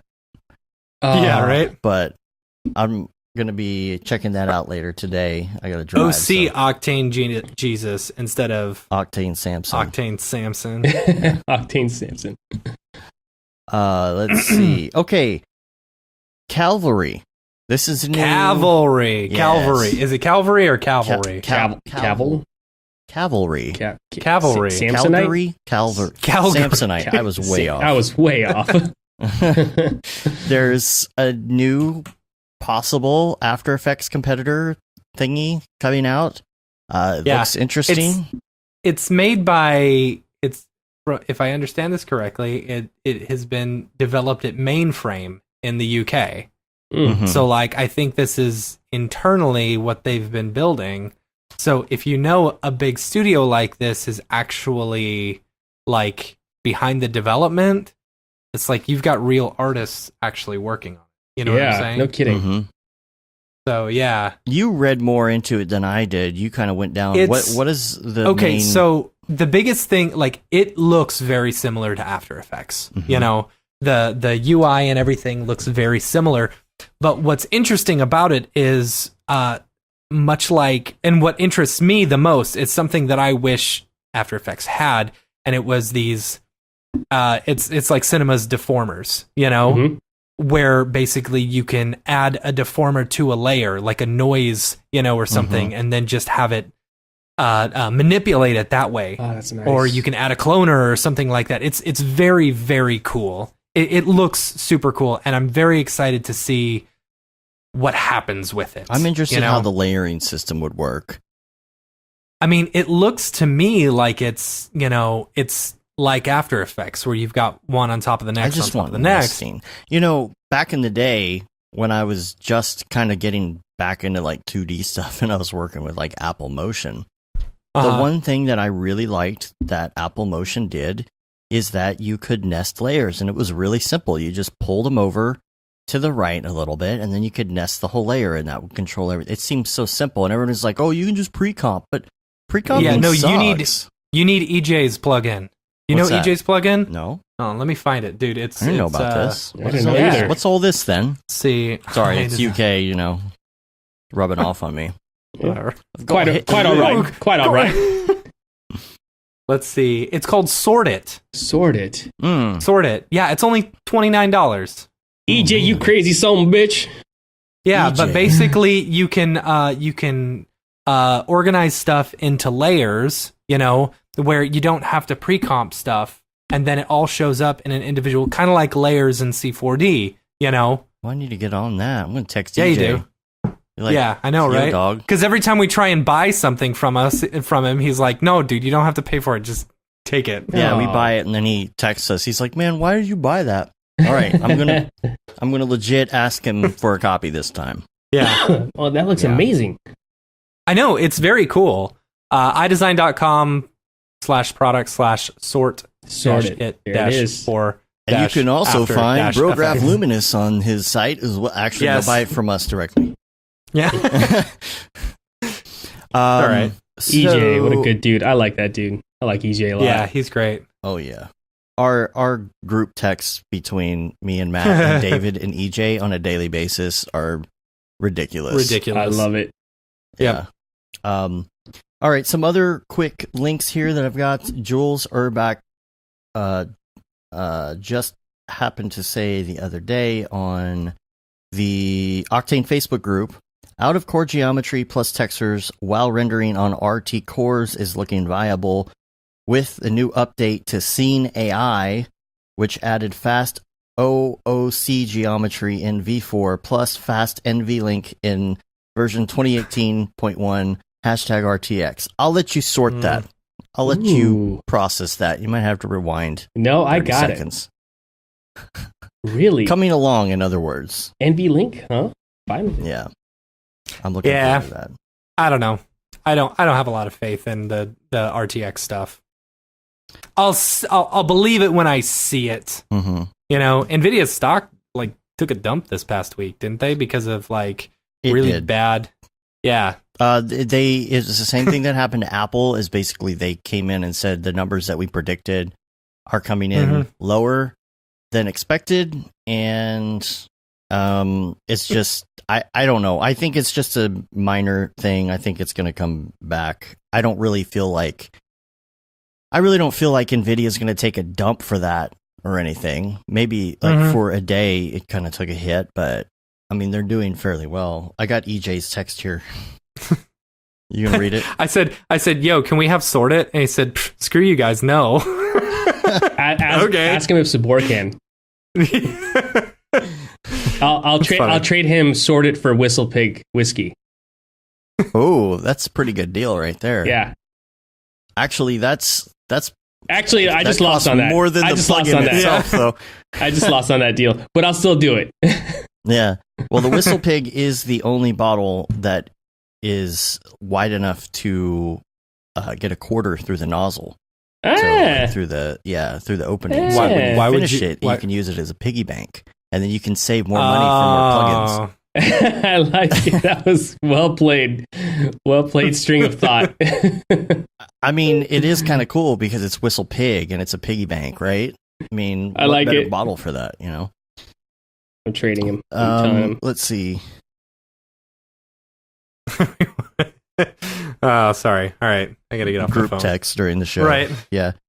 All right. So Chris Harkin, who won the X Particles challenge with that really cool looking deal with the kind of toonish looking explosion on it and everything, he has released his source.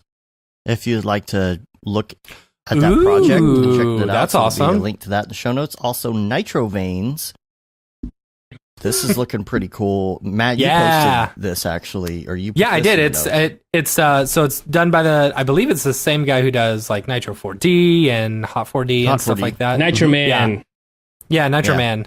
But basically it's a way to draw on like vines and veins and stuff like that. Cool. So you can connect one to the next. Very cool. And then you've also got sliders where you can have them grow. So you could create this whole set of veins or like You this gotta whole be kidding set me. of vines on something and then have it grow with just the slider. Very cool. Super cool looking stuff. That's awesome. Because you know what it's like if you're trying to do that yourself and you're trying to draw Awful. each individual spline. Yeah, or I would use... I did this for a project for our one of our projection mapping projects where I had vines grow all over, and what I had to do was I used X particles and XP branching and stuff like that in order to do that, and then have it sweep on, which was, it looked great. Don't get me wrong, but man, it was a lot of work. It's a setup. Yeah. Versus being able to I like this because you can easily art direct, how you want the vines or veins to look. Yeah. So sorry, I'm laughing. EJ just texted me back. Yeah. Yeah, he just sent it to us. Yeah. Daniel said, now I thought RTX was going to help render times in Redshift, Octane, etc. Once it was included. Am I wrong? It is, once they get it working. Yeah. But right now, it's not really set up for that.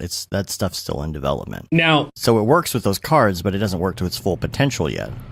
So Dave, let me ask you a question with regards to the RTX and version 4. I know that there's an update like version 4.0.2 or something like that. Mm-hmm. I saw in the release log that the RTX cores are being utilized now. Am I wrong with that? Did I misread that? I don't believe so. Chad says Arnold GPU is the only one utilizing RTX properly. As far as he knows. He knows. Which they're all working on it. And NVIDIA is working because that's with the only one that's not released. Right. But I mean, if you're going to release it, why would you release it on older technology? Exactly. And stuff, right? Exactly. Yeah. And that makes perfect sense. Might as well come out the gate with it. But right. No, it's all still being worked on as far as I know. And then David Ariev actually mentioned this the other day. I didn't realize that there was light linking stuff going on with Octane already. Yeah, that's been around for a while. I guess I completely missed that. I think it's been around since 3.8. Oh, geez. Can you explain that to me? Pay more attention. Light linking, basically, you can say you want these particular lights to not show up in reflections. Reflections or certain Yeah. Okay. It's cool. Yeah. I mean, I knew about the shadows and all of that, but yeah. All right. So, and also Hot4D, speaking of Nitro, Hot4D has an update for R20 now as well, because it wasn't working with R20 before. Yeah, he just updated, I guess it had some coffee stuff in it or something, so... Probably, Probably. And, okay, this I know nothing about. You posted this in the links as well. F-Spy, an open-source cross-platform app for still image camera matching. Ooh. What's all this thing? Yeah, okay, so... I actually presented this at NAB a few years ago, where it was, I was showing how to match your camera based off of a still image or something like that, Well, I was watching Blender Guru, Andrew Price, his new tutorial that he put out, where it's all about doing an interior scene, and he took a picture from Pinterest and needed to match up the camera. Well, this what's it called again? F-Spy? It's not F-Storm. It's F-Spy. F-Spy. Yeah. Yeah, it's free software. It's open source. And basically what you do is you can set up your X, Y, and Z coordinates just similar to the way you would in cinema, and it'll give you an exact camera position or camera what focal point and what lens and everything that you used. Really? It's very cool. Yeah. That's really cool. Cool. So, and it's free, which is fantastic. Yeah. So if you don't know what it was shot on or whatever, you could take a still frame from it and then boom, you're good to go. That's awesome. Yeah. All right. So we've got some emails and stuff to do. Before we do that though, let's do a little bit of Beeple's People. Yay. People's people, where'd you get that Grebo? People's people, what's up with that guy? Okay. Everybody open up your Beeple viewer of choice. I'm using Twitter. Mm-hmm. And today we're going to go to January 21st, year of our Lord 2019. This one is called Generation Y3K. I'll bring it up here on the dingus so everybody can see it. Look at that.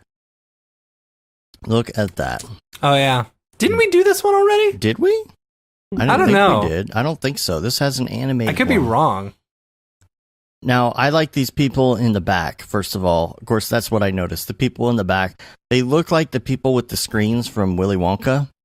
Mm-hmm. You know, when they're in that little clean room doing the shrinking and the expanding of chocolates. Right. There is also an animated version of this, which is Maybe a I was little thinking bit of different. the animated version.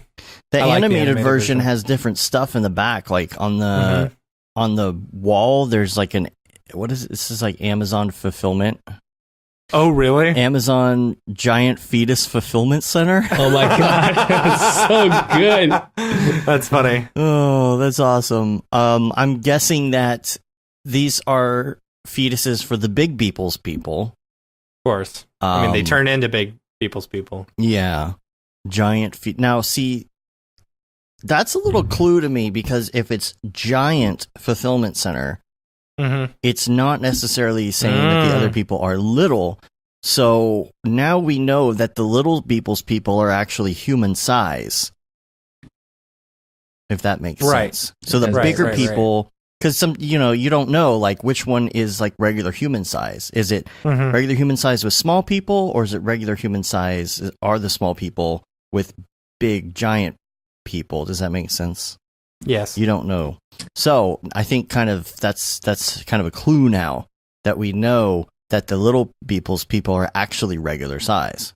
Right. And Yes. the giant fetus. Mm-hmm. And what is this giant fetus for? I've got no idea. It's and why growing is it, into a big people. well, why is it walking? Because how are you going to carry a big giant fetus baby? I don't know, crane? It's relocating it to the fetus sorting facility. Ah. So this is simply a transport, much like in the Matrix, where you have the location for all the pods. Right. This is now taking it to the Amazon fetus fulfillment to the local center, fulfillment center to distribute Maybe said large perhaps babies. This fetus has almost outgrown its surroundings, so they're then having to transfer it to a bigger one. Right. You know. Aha. So what you're saying is they have thus created one fetus that has been too large to contain. And they built a robot just specifically to transport said fetus. Of course. Right, because if you have them in the fulfillment centers, then you can get them on Prime now, straight to like 2-hour delivery. No fetus can beat us. Oh. No. Oh, man. You're so fired. Yeah, That's good. I know. That's good. All right, let's move on to January 24th. This is called Electric City 24th. Actually, I might be wrong. I think it's the 25th. I don't know why I thought it was the 24th. Electric Avenue. This is... In Electric City. There we go. Yeah. Okay. All right. There's... okay, this is Japanese, I guess. Okay. Written on all of this stuff. So this would be maybe in Japan. It says 98 Celsius. That's pretty hot. That is what that almost says? boiling. Yeah, that's pretty hot. Electric City. So it's all of these little shipping containers and cranes. You can see some people up at the top. You've got power lines. I'm trying to figure out, is this kind of like what they do in the future in order to house people? Yeah, dude. Yeah. How do they stack these without them falling? That's my question. Well, you ever played Jenga? Right? Well, true. No, that's what the wires are for. Because there are wires at the base. Yes. That are keeping the foundation steady. Yes. And potentially adjusting said foundation to any type of wind that may be blowing on the top. So it counterbalances stuff as it's going. Yeah. So I like that. It's all about the base. It's all about the bass. It's all about the bass. Keep it all coming. your bass are belong to people. All your bass are belong to people. You're so basic. These puns doing anything for you? No, not at all. Okay, Not even in just the checking. slightest. I'm just checking. All right, let's go to the next one. January 26th, Autopilot. Let's see. Yes, this is an everyday. Okay, here's what's weird. I don't know where the actual everyday is for this one. I just see everyday in motion. So I don't know where the original everyday is for this, but this is cool. That one is probably the one that we were just looking at. Yeah, because we are driving. We're driving by it. Right. Usually it's a lot more similar to the... Okay. Yeah. So this is Electric City kind of moving around. Man, that is so cool looking. That is so cool. I love the camera move. I love the wind. Do you think that the camera move is the grayscale? It might be. It could be. Yeah. It's so rad. I love that. I love the shake, and it's a very wide angle lens, so you can really see that shake emphasized. And even in the back, you've got these things flying. It almost looks like planes with banners behind them. I can't tell. Oh, yeah. Are they planes with banners, or are they those are transport ships? Oh, they're okay. Yeah, they are transport ships. You're right. It's a little blurry on here, man. Twitter and Instagram, like, it just compresses the crap out of this stuff. Yep. But yeah, the wind looks good. Looks really good. Cool. The wind is really good. Yeah, that looks so I wonder cool. what he used for that. Yeah, I don't know. So cool.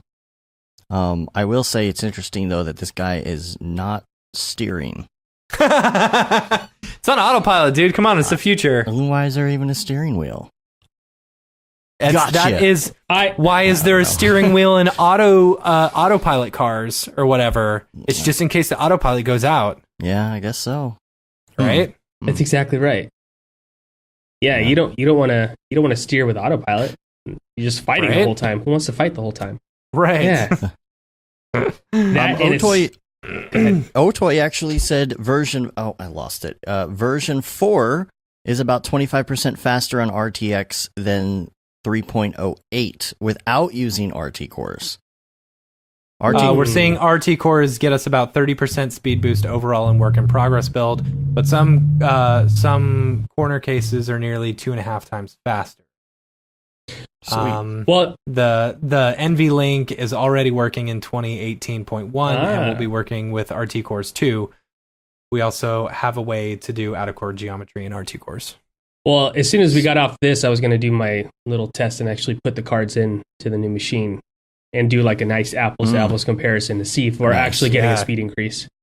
So yeah, because that was the concern before, was the out-of-core not working with RT for some reason, but it looks like that's cool. I can't wait to try that because I've got RTX and I'm like, I've done all my benches, and so I'm ready to do a comparison. What do you have the 2080? I'm just going to stick to my 980 Ti's.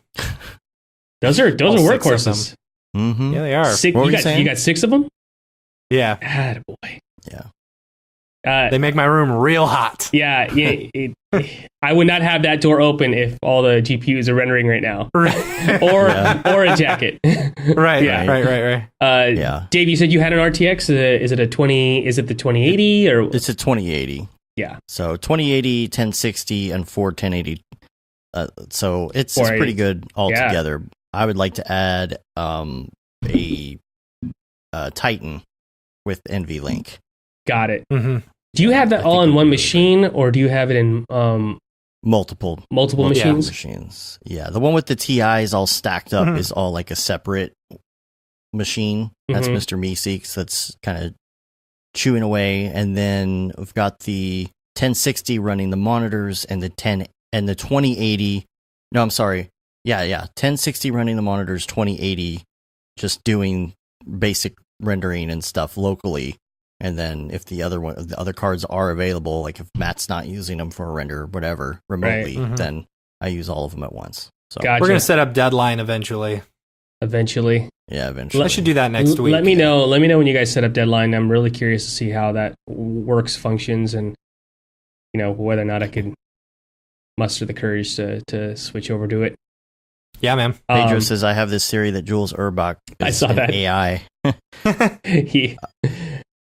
And Billy says he ran a render overnight to keep his room warm in the polar vortex. Hope all you guys are staying warm up there. I mean, you got some really efficient renders going, and we know that.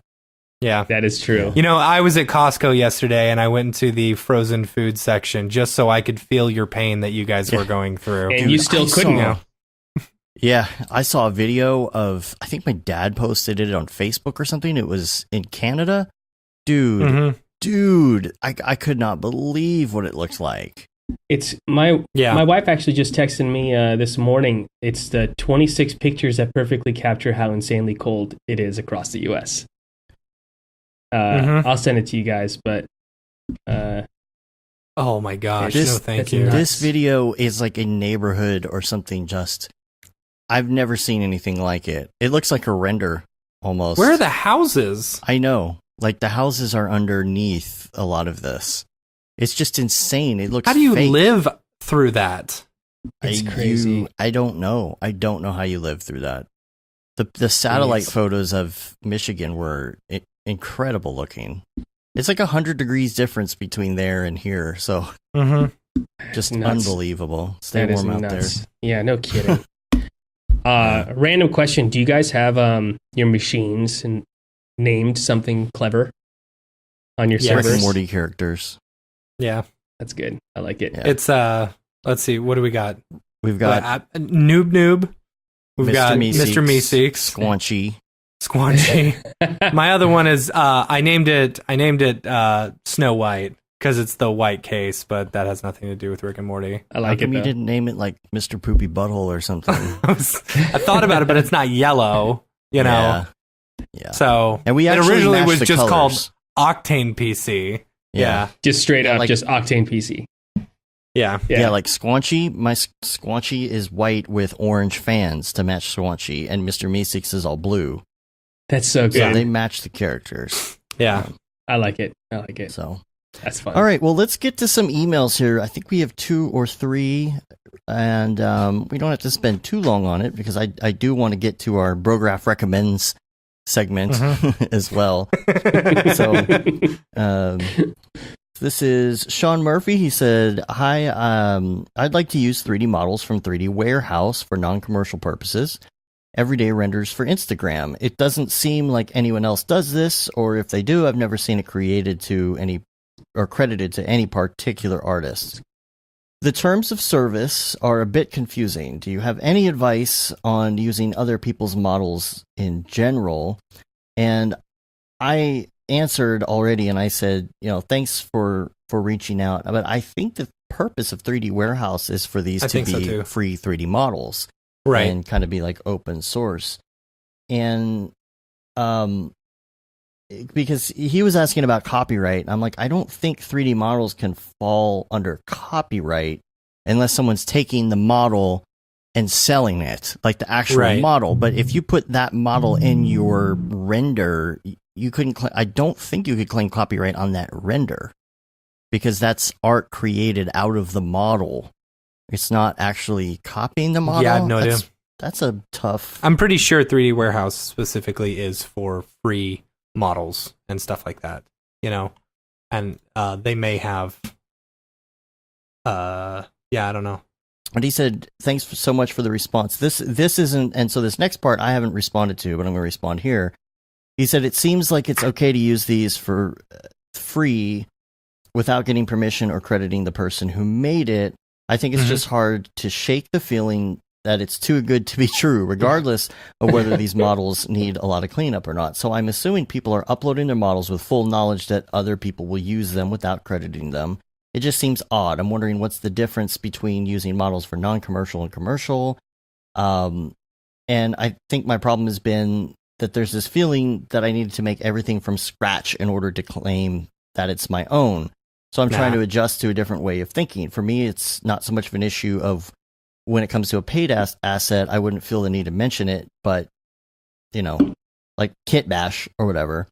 And by the way, love the podcast. It's very informative and especially like it when I learn something as simple and practical as a hotkey or navigation in Cinema 4D that I can try out during my workday. So, I guess the whole thing about using models is whatever makes your workflow fast, right? fast. We buy models all the time, and there's no. Our clients actually are fine with that because it saves them money. You know, I'm not going to sit there for 4 hours working on a model when I could buy it for $30. Totally, because you don't want to do our hourly rate for that long to create something that you could just buy for $30. There's nothing wrong with it. You shouldn't feel bad about it. That's what it's there for. That's literally what it's there for. That's why Turbo Squid exists, because if you have to make a render of a neighborhood or something, you don't want to build each individual house. You know how long that's going to take? And to be honest, that also feeds the artist that created it. So you also got to think of it that way. You know, you may think it only might be $30, but if we're all buying that same asset, this is putting food on that person's table who spent a lot of time building that model. Putting food on your family. Food on their family. Just put food on your family. Show title. Just spaghetti. Spaghetti. Mom spaghetti. Yeah. Forgot what I was gonna say. Models. Something. Yeah. Oh yeah. My whole thought process is if it will take me, I take my hourly rate, right? Mm-hmm. And if it is cheaper to buy it than the amount of time that it would take me to build it myself, right, then I'll buy it. You know? Sometimes it's borderline. You're trying to think, let's like, I know it's just a window, but like, do I really want to build and it's so easy to build a window, but like, do I want to build a really detailed looking window? Fine, I'll just buy it. It's $5. Dude, you know what? You want some free windows and doors? The Blender, the new Blender stuff has like whole add-ons to where you can basically like automatically put it in and size it exactly how you need. That's nice. Watch the Blender Guru. It's here. I'll put in the show notes. You need to be getting the newest Andrew Price on here, Schmoozy Matt. Come on. I know. I'll work on it. Bye, Bob. See you later. Bye. The Blender Guru, his newest tutorial. I'll put it in. We'll put it in the show notes. Okay, Dave. I'll put it in the dingus. Thank you for putting it in the dingus. Next email, Dan Compton, coming straight out of Compton. You asked for feedback on episode 168. Okay, you slack-ass slackers. Slack, you get it. Stop slacking off. I see what you did. And learn Houdini so you can do tutorials with Redshift and help and help my slow learning ass out. Honestly, though, why not move to more Houdini stuff? I'd love to hear your take on that. Thanks for the podcast. Great stuff. Would love to. I totally would love to. You know, but a lot of it depends on like there are so few times in which I need particles and explosions and like stuff. Super, and, and like, I mean, I already have X particles right now, you know, and real flow and, you know, turbulence FD. It's like I need a project where it's like, okay, I need a lot of this stuff and I've got time to learn Houdini. Yeah. You know what I'm saying? Time. Well, I was because I'm not gonna model in Houdini. I never will. I won't learn to model in Houdini. I would use it for very specific situations and stuff. I was joking around with Phil the other day because when we were watching the presentations, there was some insane Houdini stuff. And so I just opened my Todoist app and I just put learn Houdini. Because that's easy to check off the list, right? That's funny. Yeah. You know, it's going to be there for years. Yeah. The thing is, even if I learned Houdini, I don't think that it would be so long before I would feel good enough to be able to do my own tutorial. I think you have to rely on other people. So, like, for example, you know, Mograph.com, one of the classes is going to be Mark Fancher's Stop Being Scared of Houdini. No. I'm going to continue to be scared of it. Yeah. Even after taking the course. Yeah. No, I'm still scared. And part 2 will be, are you still scared? Yep. Yeah. So, you know, part 3 is scared again. Still scared. The Houdini. Yeah. The Houdini. We won't get scared again. The Houdini Chronicles. Yeah. Part 4, scared. Part 4, Electric Boogaloo. Houdini 4, Electric Boogaloo. It's terrible. Paul Blart, part 4, Houdini. I don't know. Plur blurt Merker. Anyway. All right. Next on the list is from Graham Bucknell about V-Ray. This topic is... Oh, and by the way, we got a very similar... Revenge. It's good. That's good. We got some comments and stuff like, oh, why don't you talk about Arnold more? And why don't you talk about this more? It's like, we can only talk about what we really know well that we work with every day. I love Arnold. About all of it. I really do. Like, I think Arnold is great. But I can't go into too much detail if I don't know the ins and outs of it. That's the problem. As soon as it hits GPU, I guarantee you we're going to be talking about it a lot because we will have it. Oh yeah, we'll have it for sure. The problem is, like, we're a GPU studio, so like we don't necessarily have the resources in order to, do Arnold rendering often. But I've played with it a lot, and I've done a few renders with it, and I really like it. Do you guys know anything about whether or not Arnold is going GPU centric? It is. It is. Oh yeah. Yeah, they're working on it right now. Chad was just saying on the chat that it's the only one that something has the RTX support. Rewind the podcast if you want to hear it. No. I just wanted to make sure that was public. No, I didn't know if it was public. Yeah, if you want a preview of it, that same video that we have where Chad's showing the substance stuff for the pack, he also goes into the preview of it. Got it. So you can actually see what it looks like in that video if you're interested. It looks really cool. Graham Bucknell says, V-Ray, topic ideas.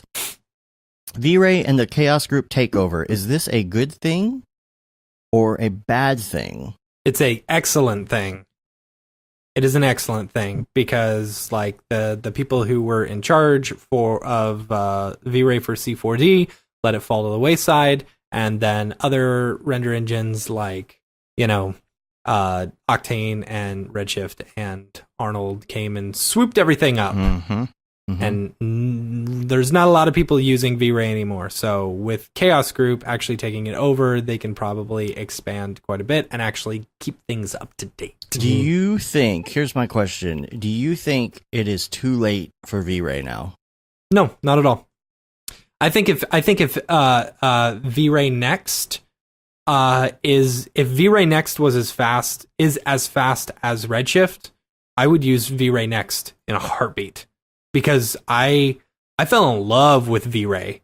Mm-hmm. And V-Ray to me is you get the same like functionality as Redshift with the ease of use of Octane.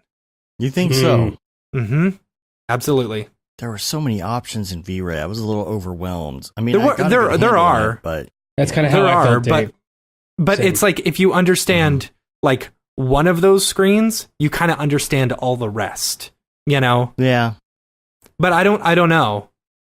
Yeah, I mean, Chad says it's too late for V-Ray. But I disagree. Like I think if V-Ray Next were as fast as Redshift, if they could get the speed going as fast as some of these GPU renderers, like I think some people would move back, especially ones who were like, OG V-Ray users. I agree with Chad though, because I think what's going to happen is this GPU is going to come out for Arnold, and anything V-Ray does, GPU after that is just going to be, it's going to get so overshadowed by Arnold. It's going to be ridiculous. Yeah. No, I will agree with you there. I'll agree with you there. Yeah. The question is, when is it coming out? Yeah. Who knows? I've been hinting at it for a while. You think maybe Seagraph? I don't know. Too early? I don't know. It'll come out when it comes out, Yeah, when it's ready. What is it that the Nintendo guy said? He says, in the oven. You can make if you make a bad game because you're trying to hit a deadline, you'll always have a bad game. But if you delay the release to make a really good game, people may be mad at first, but it'll still be a really good game. That's the problem with Creative Cloud, is that everything has to be released at the same time. Absolutely. Yep. So then you get stuff like After Effects. Oh, well, we weren't really ready, but everything else has got to be released for this year's release together. Right. So we're just going to our one developer for After Effects has been working really hard for the past year. Oh. And we've only got so many hamsters to power the area that they're working. And they're all tired. Mm-hmm. All right, so let's move on to some Brograph recommends. Hopefully you got this ahead of time, so you had a little bit to think about, especially the last answer, which is the life hack answer. I know that's always kind of a hard one, trying to come up with a decent life hack. Yeah. So let's go to your favorite movie. We want to know what your favorite movie is. That's a tricky one because it's so hard to ask anybody in our industry what our favorite movie is. I will say this is going to sound so bad, but I really like Fifth Element. Oh, that's a great choice, dude. I really enjoy it, and the funny little fact is I don't know, it's become a joke now with a couple of my friends, but I own every medium of Fifth Element. Laserdisc, VHS, Blu-ray, 4K. I don't know. HD DVD? HD DVD. I still have it when I had that I Xbox. have it too. Yeah. I have every medium that has ever been released for Fifth Element. I was so certain that HD DVD was going to be the winner in that. So was I. It had better quality. I was worried that it was. Even though I knew Blu-ray was better. Yeah. Yeah. I said it on the show before. I was basing it on what the pornography industry was using because that's how VHS made it. Over beta. It's pretty much what drives. Well, well, I thought wrong. That is probably, I don't know. That's probably one of my favorite movies. Oh yeah.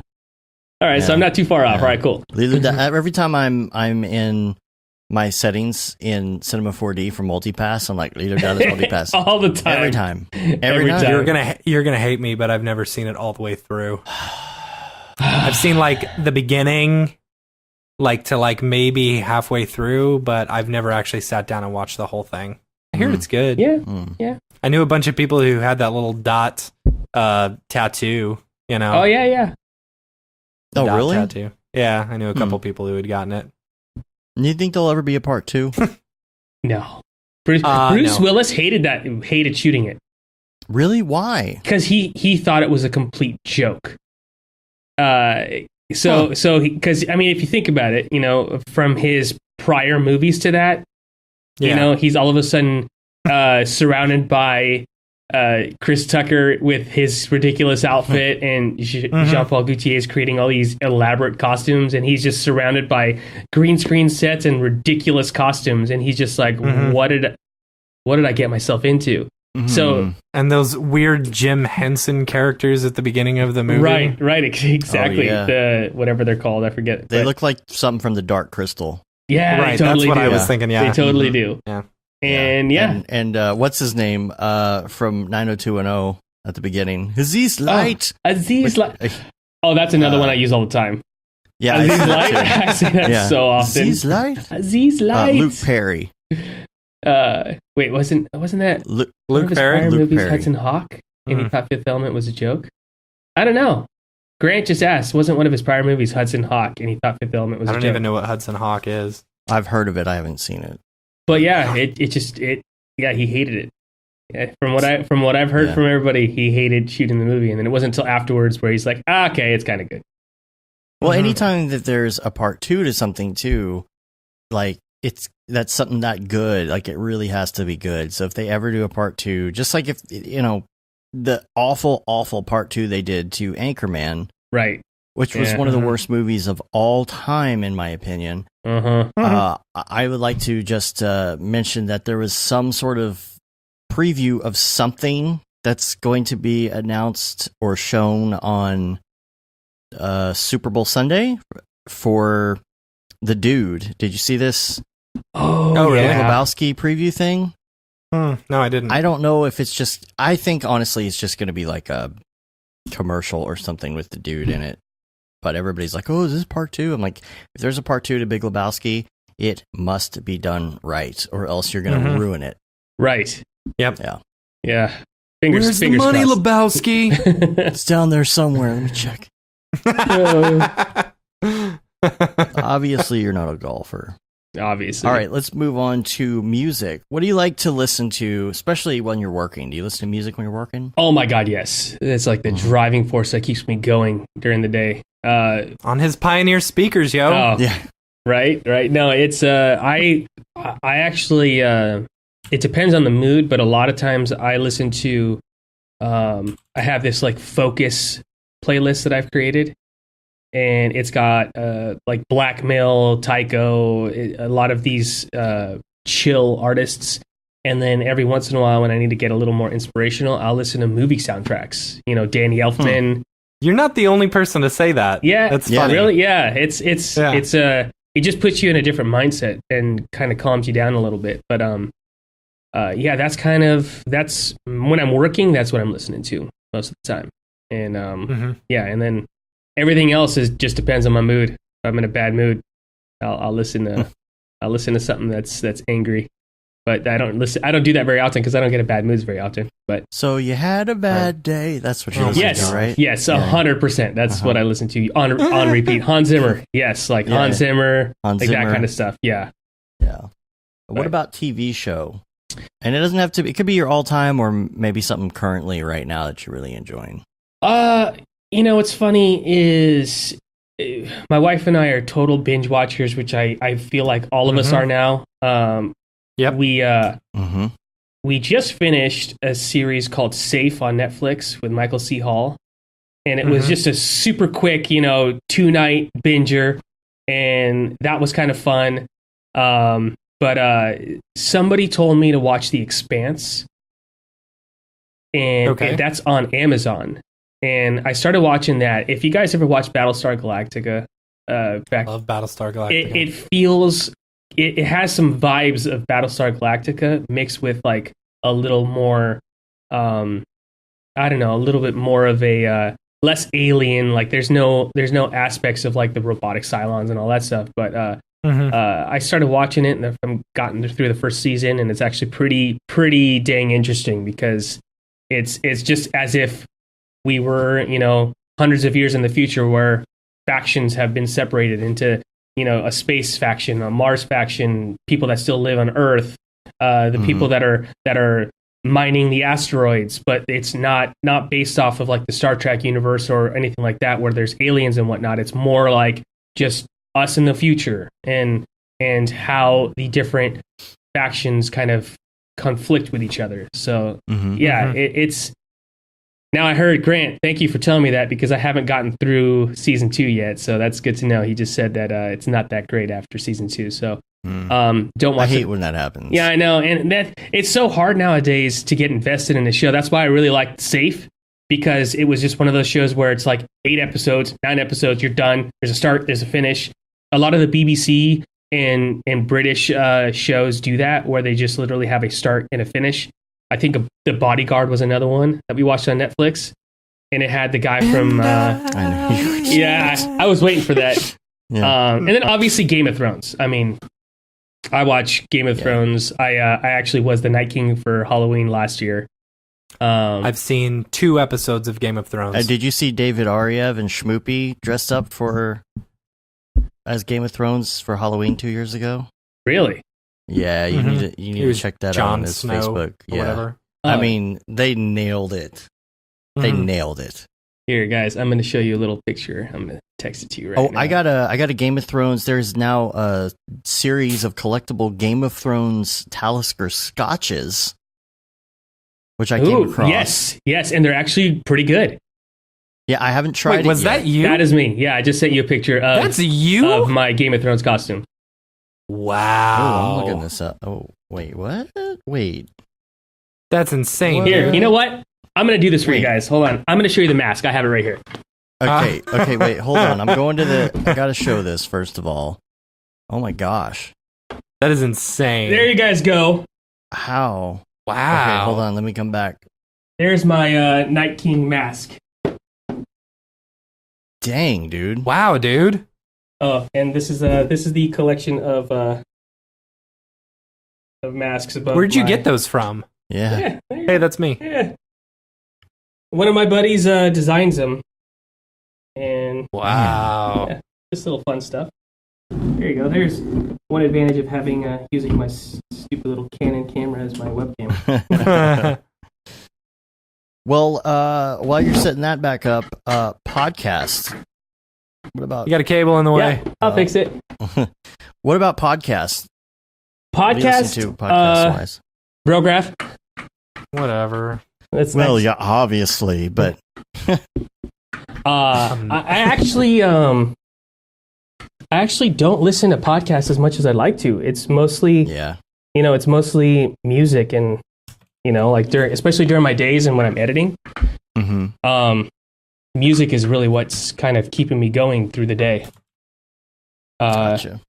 But I think I'm going to start listening to a lot more podcasts and watching a lot more podcasts. Tutorials though, all over the place. Yeah. Mm-hmm. Yeah. That's my driving force of what keeps me knowledgeable and learning something new every day.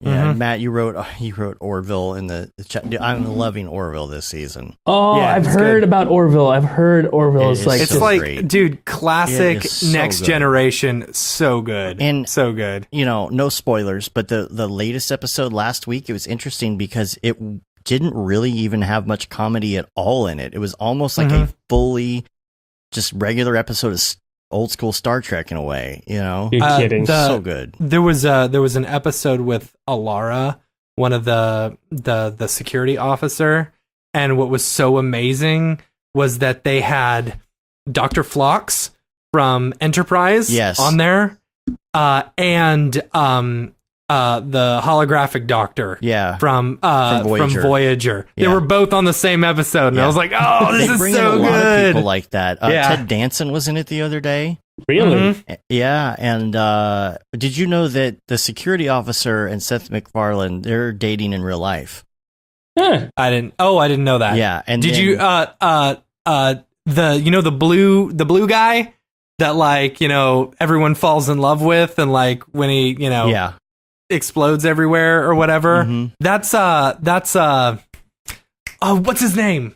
Oh, the dude from Parks and Rec, Rob Lowe. That's Rob Lowe. Oh yes, I did know that was Rob Lowe. I feel like I gotta start watching it. Episode. Yeah, the porn addiction. Yeah, that was funny. The and then the guy who plays Joe on Family Guy. He's Putty. Oh yeah. He's the guy with the big elephant nose thing that's attached to him. I forgot that he played Joe on Family Guy. Yeah. I was like, man, how did they get Patrick Warburton on here? And then there was also there's a guy who does a ton of voices in Family Guy. There's some Oreos left. I think I'll take those home to my cats. He's the guy with the big super super ugly makeup face that they do, who was trying to date the security officer, but she wasn't interested. Okay. Yeah, I've seen him a couple of times on it. Voice. Yeah. Holographic Doctor writes for the show. I did not know that. That's hilarious. Yeah, and that then is so funny. Also, there's the woman who's second in command. That's the ex-wife, and then the red-haired guy. What's his name? I don't know. They're dating in real life as well. Yeah, that's funny. Yeah. All right. I think you guys have sold I got 15 minutes until I gotta go. Oh yeah. All right, so let's we only have a few left here. Plugin, favorite plugin. My favorite plugin, without saying Octane. I mean, Octane is kind of my favorite plugin. However, I can't. There's no way I can even say that. I can say what my favorite plugin is because I use everything from your stuff to Grayscale Gorilla stuff to Neat Video to I feel like I'm using the whole repertoire of plugins on a daily that I can't pinpoint any one. When I'm doing Fluid Sims, Turbulence FD, is my go-to, and I recently Top a Wire. It has been a really fun one for me. Because it got rid of a tedious task of sweep NURBS and doing dynamics. With one of the mechs that I had, I literally had, it was like a kind of a basic looking mech, and then I kit bashed it to make it look better because it was a game asset that I purchased, and it was made for iOS or whatever, but it had really good animation to it. So I took that really crappy game asset, and then I just started throwing a bunch of kit bash elements on top of it, and then I was like, it still is missing something. And then I just brought in Top of Wire, added a bunch of little spline points, and then let that go. All right. So the last one, I know Matt's got to get out of here. So headphones. Who are you wearing? Are you wearing that Panasonic? What do you? No, Pioneer. I'm wearing just some some noise canceling Beats headphones. Gotcha. They were the ones I travel with, and the ones that my nice headphones are at home because I usually watch movies when everyone else goes to sleep. And gotcha. And these are the ones that I just travel. Or not Panasonic, Pioneer. Pioneer. Pioneer, right? Yeah. Favorite website or Chrome extension? Favorite website. App too. I get a lot of inspiration from the art of the title sequence. What is it? I think it's. I just have it saved. The art of the title. Art of the title. Yeah, I get a lot of inspiration from that website because a lot of the shows that I watch, I really get into the title sequences, and I feel like title sequences are getting to a completely different level now. Where and I like that website because it breaks down how they created those title sequences and what went into them, and I point that out just because I get a lot of fun inspiration from that, and that's just the start of my day of websites that I visit. But that's kind of like the first one that I always visit, only because it's the first shortcut I think I ever made of creative inspiration. That's funny. Yeah. And then the hard one, your favorite life hack. Oh God, I'm terrible with life hacks. I'd say from my day to day. Oh God, you guys. I know you guys even gave me some time to think about it, but I've had some trouble thinking about this one. I mean, all I could say. Should just gone on the subreddit life hacks and been like, all right, this one, I choose this one. Yeah, I mean, a good life hack maybe, especially in our industry, maybe don't do your own accounting.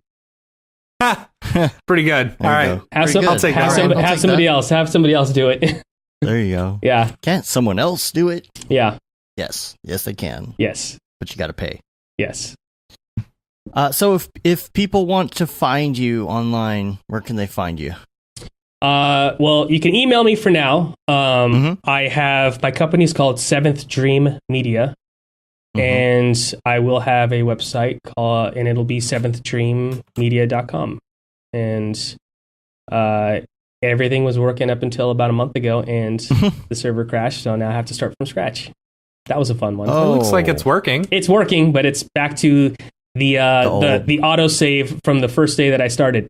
Oh, yeah. So there's like literally one. I'll tell you, your autosave from when you first started still looks better than a couple of people who who I currently work with. Oh, okay. Who are on their newest version. It's literally got my one music video. I think it's the Avril Lavigne. Yeah, it's that.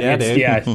That's a fun music video though. I did. There's some. That's the video that I created a bear shark. Oh, nice. Yeah. Oh, so that was fun. Shark. Yeah, oh my gosh. God. Well, we appreciate you being on. We are hoping that we're going to see you at least for maybe a day or two if you can make it out to NAB this year. Oh, that's my plan. Avril Lavigne. That's my plan. I think it's going to be fun. I always have fun with you guys. Yeah. Yeah, man. Well, thank you guys for having me. I appreciate it. Yeah. Thank you, sir. Yeah. We're going to get out of here so Matt can go pick up his kid. Yep. Nice. You can rate us on iTunes. You can leave a review. You can also subscribe on your podcatcher of choice. That helps get our ratings up. Subscribe to our newsletter, which goes out every couple of years or so. You can see you've been there, done that, got the t-shirt with the No Brograph, No Mograph tee, the limited edition Gate and Simone shirt, which is still available. Get you one before it's too late. Pretty soon you won't be able to get the Brograph merchandise anymore. I'm just saying. Yep. It's going away. That's true. Yep. We're going to be switching over fairly soon. So, I need another Rendered Things one. It's one of my favorite shirts. I wear that all the time. I saw your photo you posted the other day. I've seen a few pictures of you wearing that shirt. Just so you know, NVIDIA came over to my studio last week to do an interview. Rocking the Render Things shirt the whole time. Nice. Nice. Yeah, you can get the Render Things shirt or hoodie. You can also get the Paul Babb Feel the Bab 2020 shirt. We need them now more than ever. All the profits from that go to Doctors Without Borders. And we're on Facebook, Twitter, Instagram, Twitch, of course, YouTube, Brograph.com, and that wraps up our show for today. We need a new Paul Babb shirt that says Paul Babb 2020. We need him more than ever. Now more than ever. Now more than ever. We beg you. Yeah. Love it. That's funny. And we're going to have another show on Monday as well. So Phil will be on. We'll be talking about MDC and some other things. So if there's some news going on in the industry that we didn't hit today, then we'll hit it on Monday. Yep. So, all right. We're going to get out of here. Until next week, I'm Dave. And I'm Matt. And I'm Sabor. Have a good one. Later bros. Damn it, Bobby.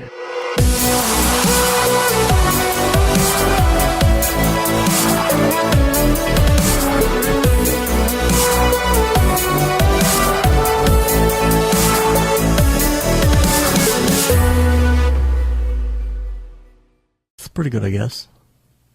Brograph.com, an online resource for learning Cinema 4D, After Effects, and other motion graphics tools specifically catered to help you prevail as a motion graphic designer. What's up, bros? Welcome to another Brograph motion graphics tutorial. With tutorials, plugins, and now a podcast with tens of thousands of listeners worldwide. Yeah, it's a great community to be part of. We give you professional time-saving tips, industry news, interviews, shortcuts, and lessons that help keep you current in the world of motion design. Throw in HDR Studio, take the render settings, pick the HDR, put in reflection, and gorgeous. I love projects that scare me. When our art director comes to us and asks for something that I had never done before, man, it gets me pumped. Our weekly long-form podcast will give you the latest news, help you in your file management, hardware configuration, and client relations. Learn about the latest render engines, modeling techniques, and workflow integration while staying entertained.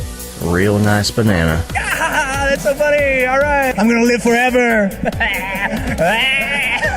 Our Brograph Talks are a chance to see the way industry leaders from around the globe are changing the face of motion design. Sometimes you got to make stuff that you're not going to put on your reel, and I'm not here to judge. The podcast and talks include people like People, Barton Damer, Nick Campbell, Andrew Kramer, David Ariev, Chad Ashley, Paul Babb, EJ Hassenfrost, Mitch Myers, Chris Schmidt, Jules Urbach, Cornelius Dammert, David Brodeur, Andy Needham, Caitlin Kaju, Zubair Parker, Noseman, Ryan Bean, Casey Hupke, Nick Lyons, Sage, Joey Korenman, Jeremy Cox, Rick Barrett, John Dickinson, Matthias Omotola, Patrick Goski, Brandon Clements, Steve Teeple, Tom Glimpse, Patrick Lundstrom, Julia Simone, Devin Coe, Al Heck, and even Deadmau5. You get that render done. Yeah, you better frame what? Our Brograph breakdowns go behind the projects and give you an insight on what it's like to manage and maintain your own personal business or work for a large company. Join us for live sessions, check out our useful plugins, watch time-lapse projects, interact with us, and send us email questions and topic ideas. Or just hit the Rando Render button and do an imaginative daily that'll keep you on your toes. Take all your dreams and let's do it! Subscribe today and get automatic updates on the latest tutorials, tricks, tips, and inspiration brought to you by industry professionals Dave Koss and Matt Milstead. We don't care how you get here, folks. Just get here. Subscribe now to Brograph Tutorials.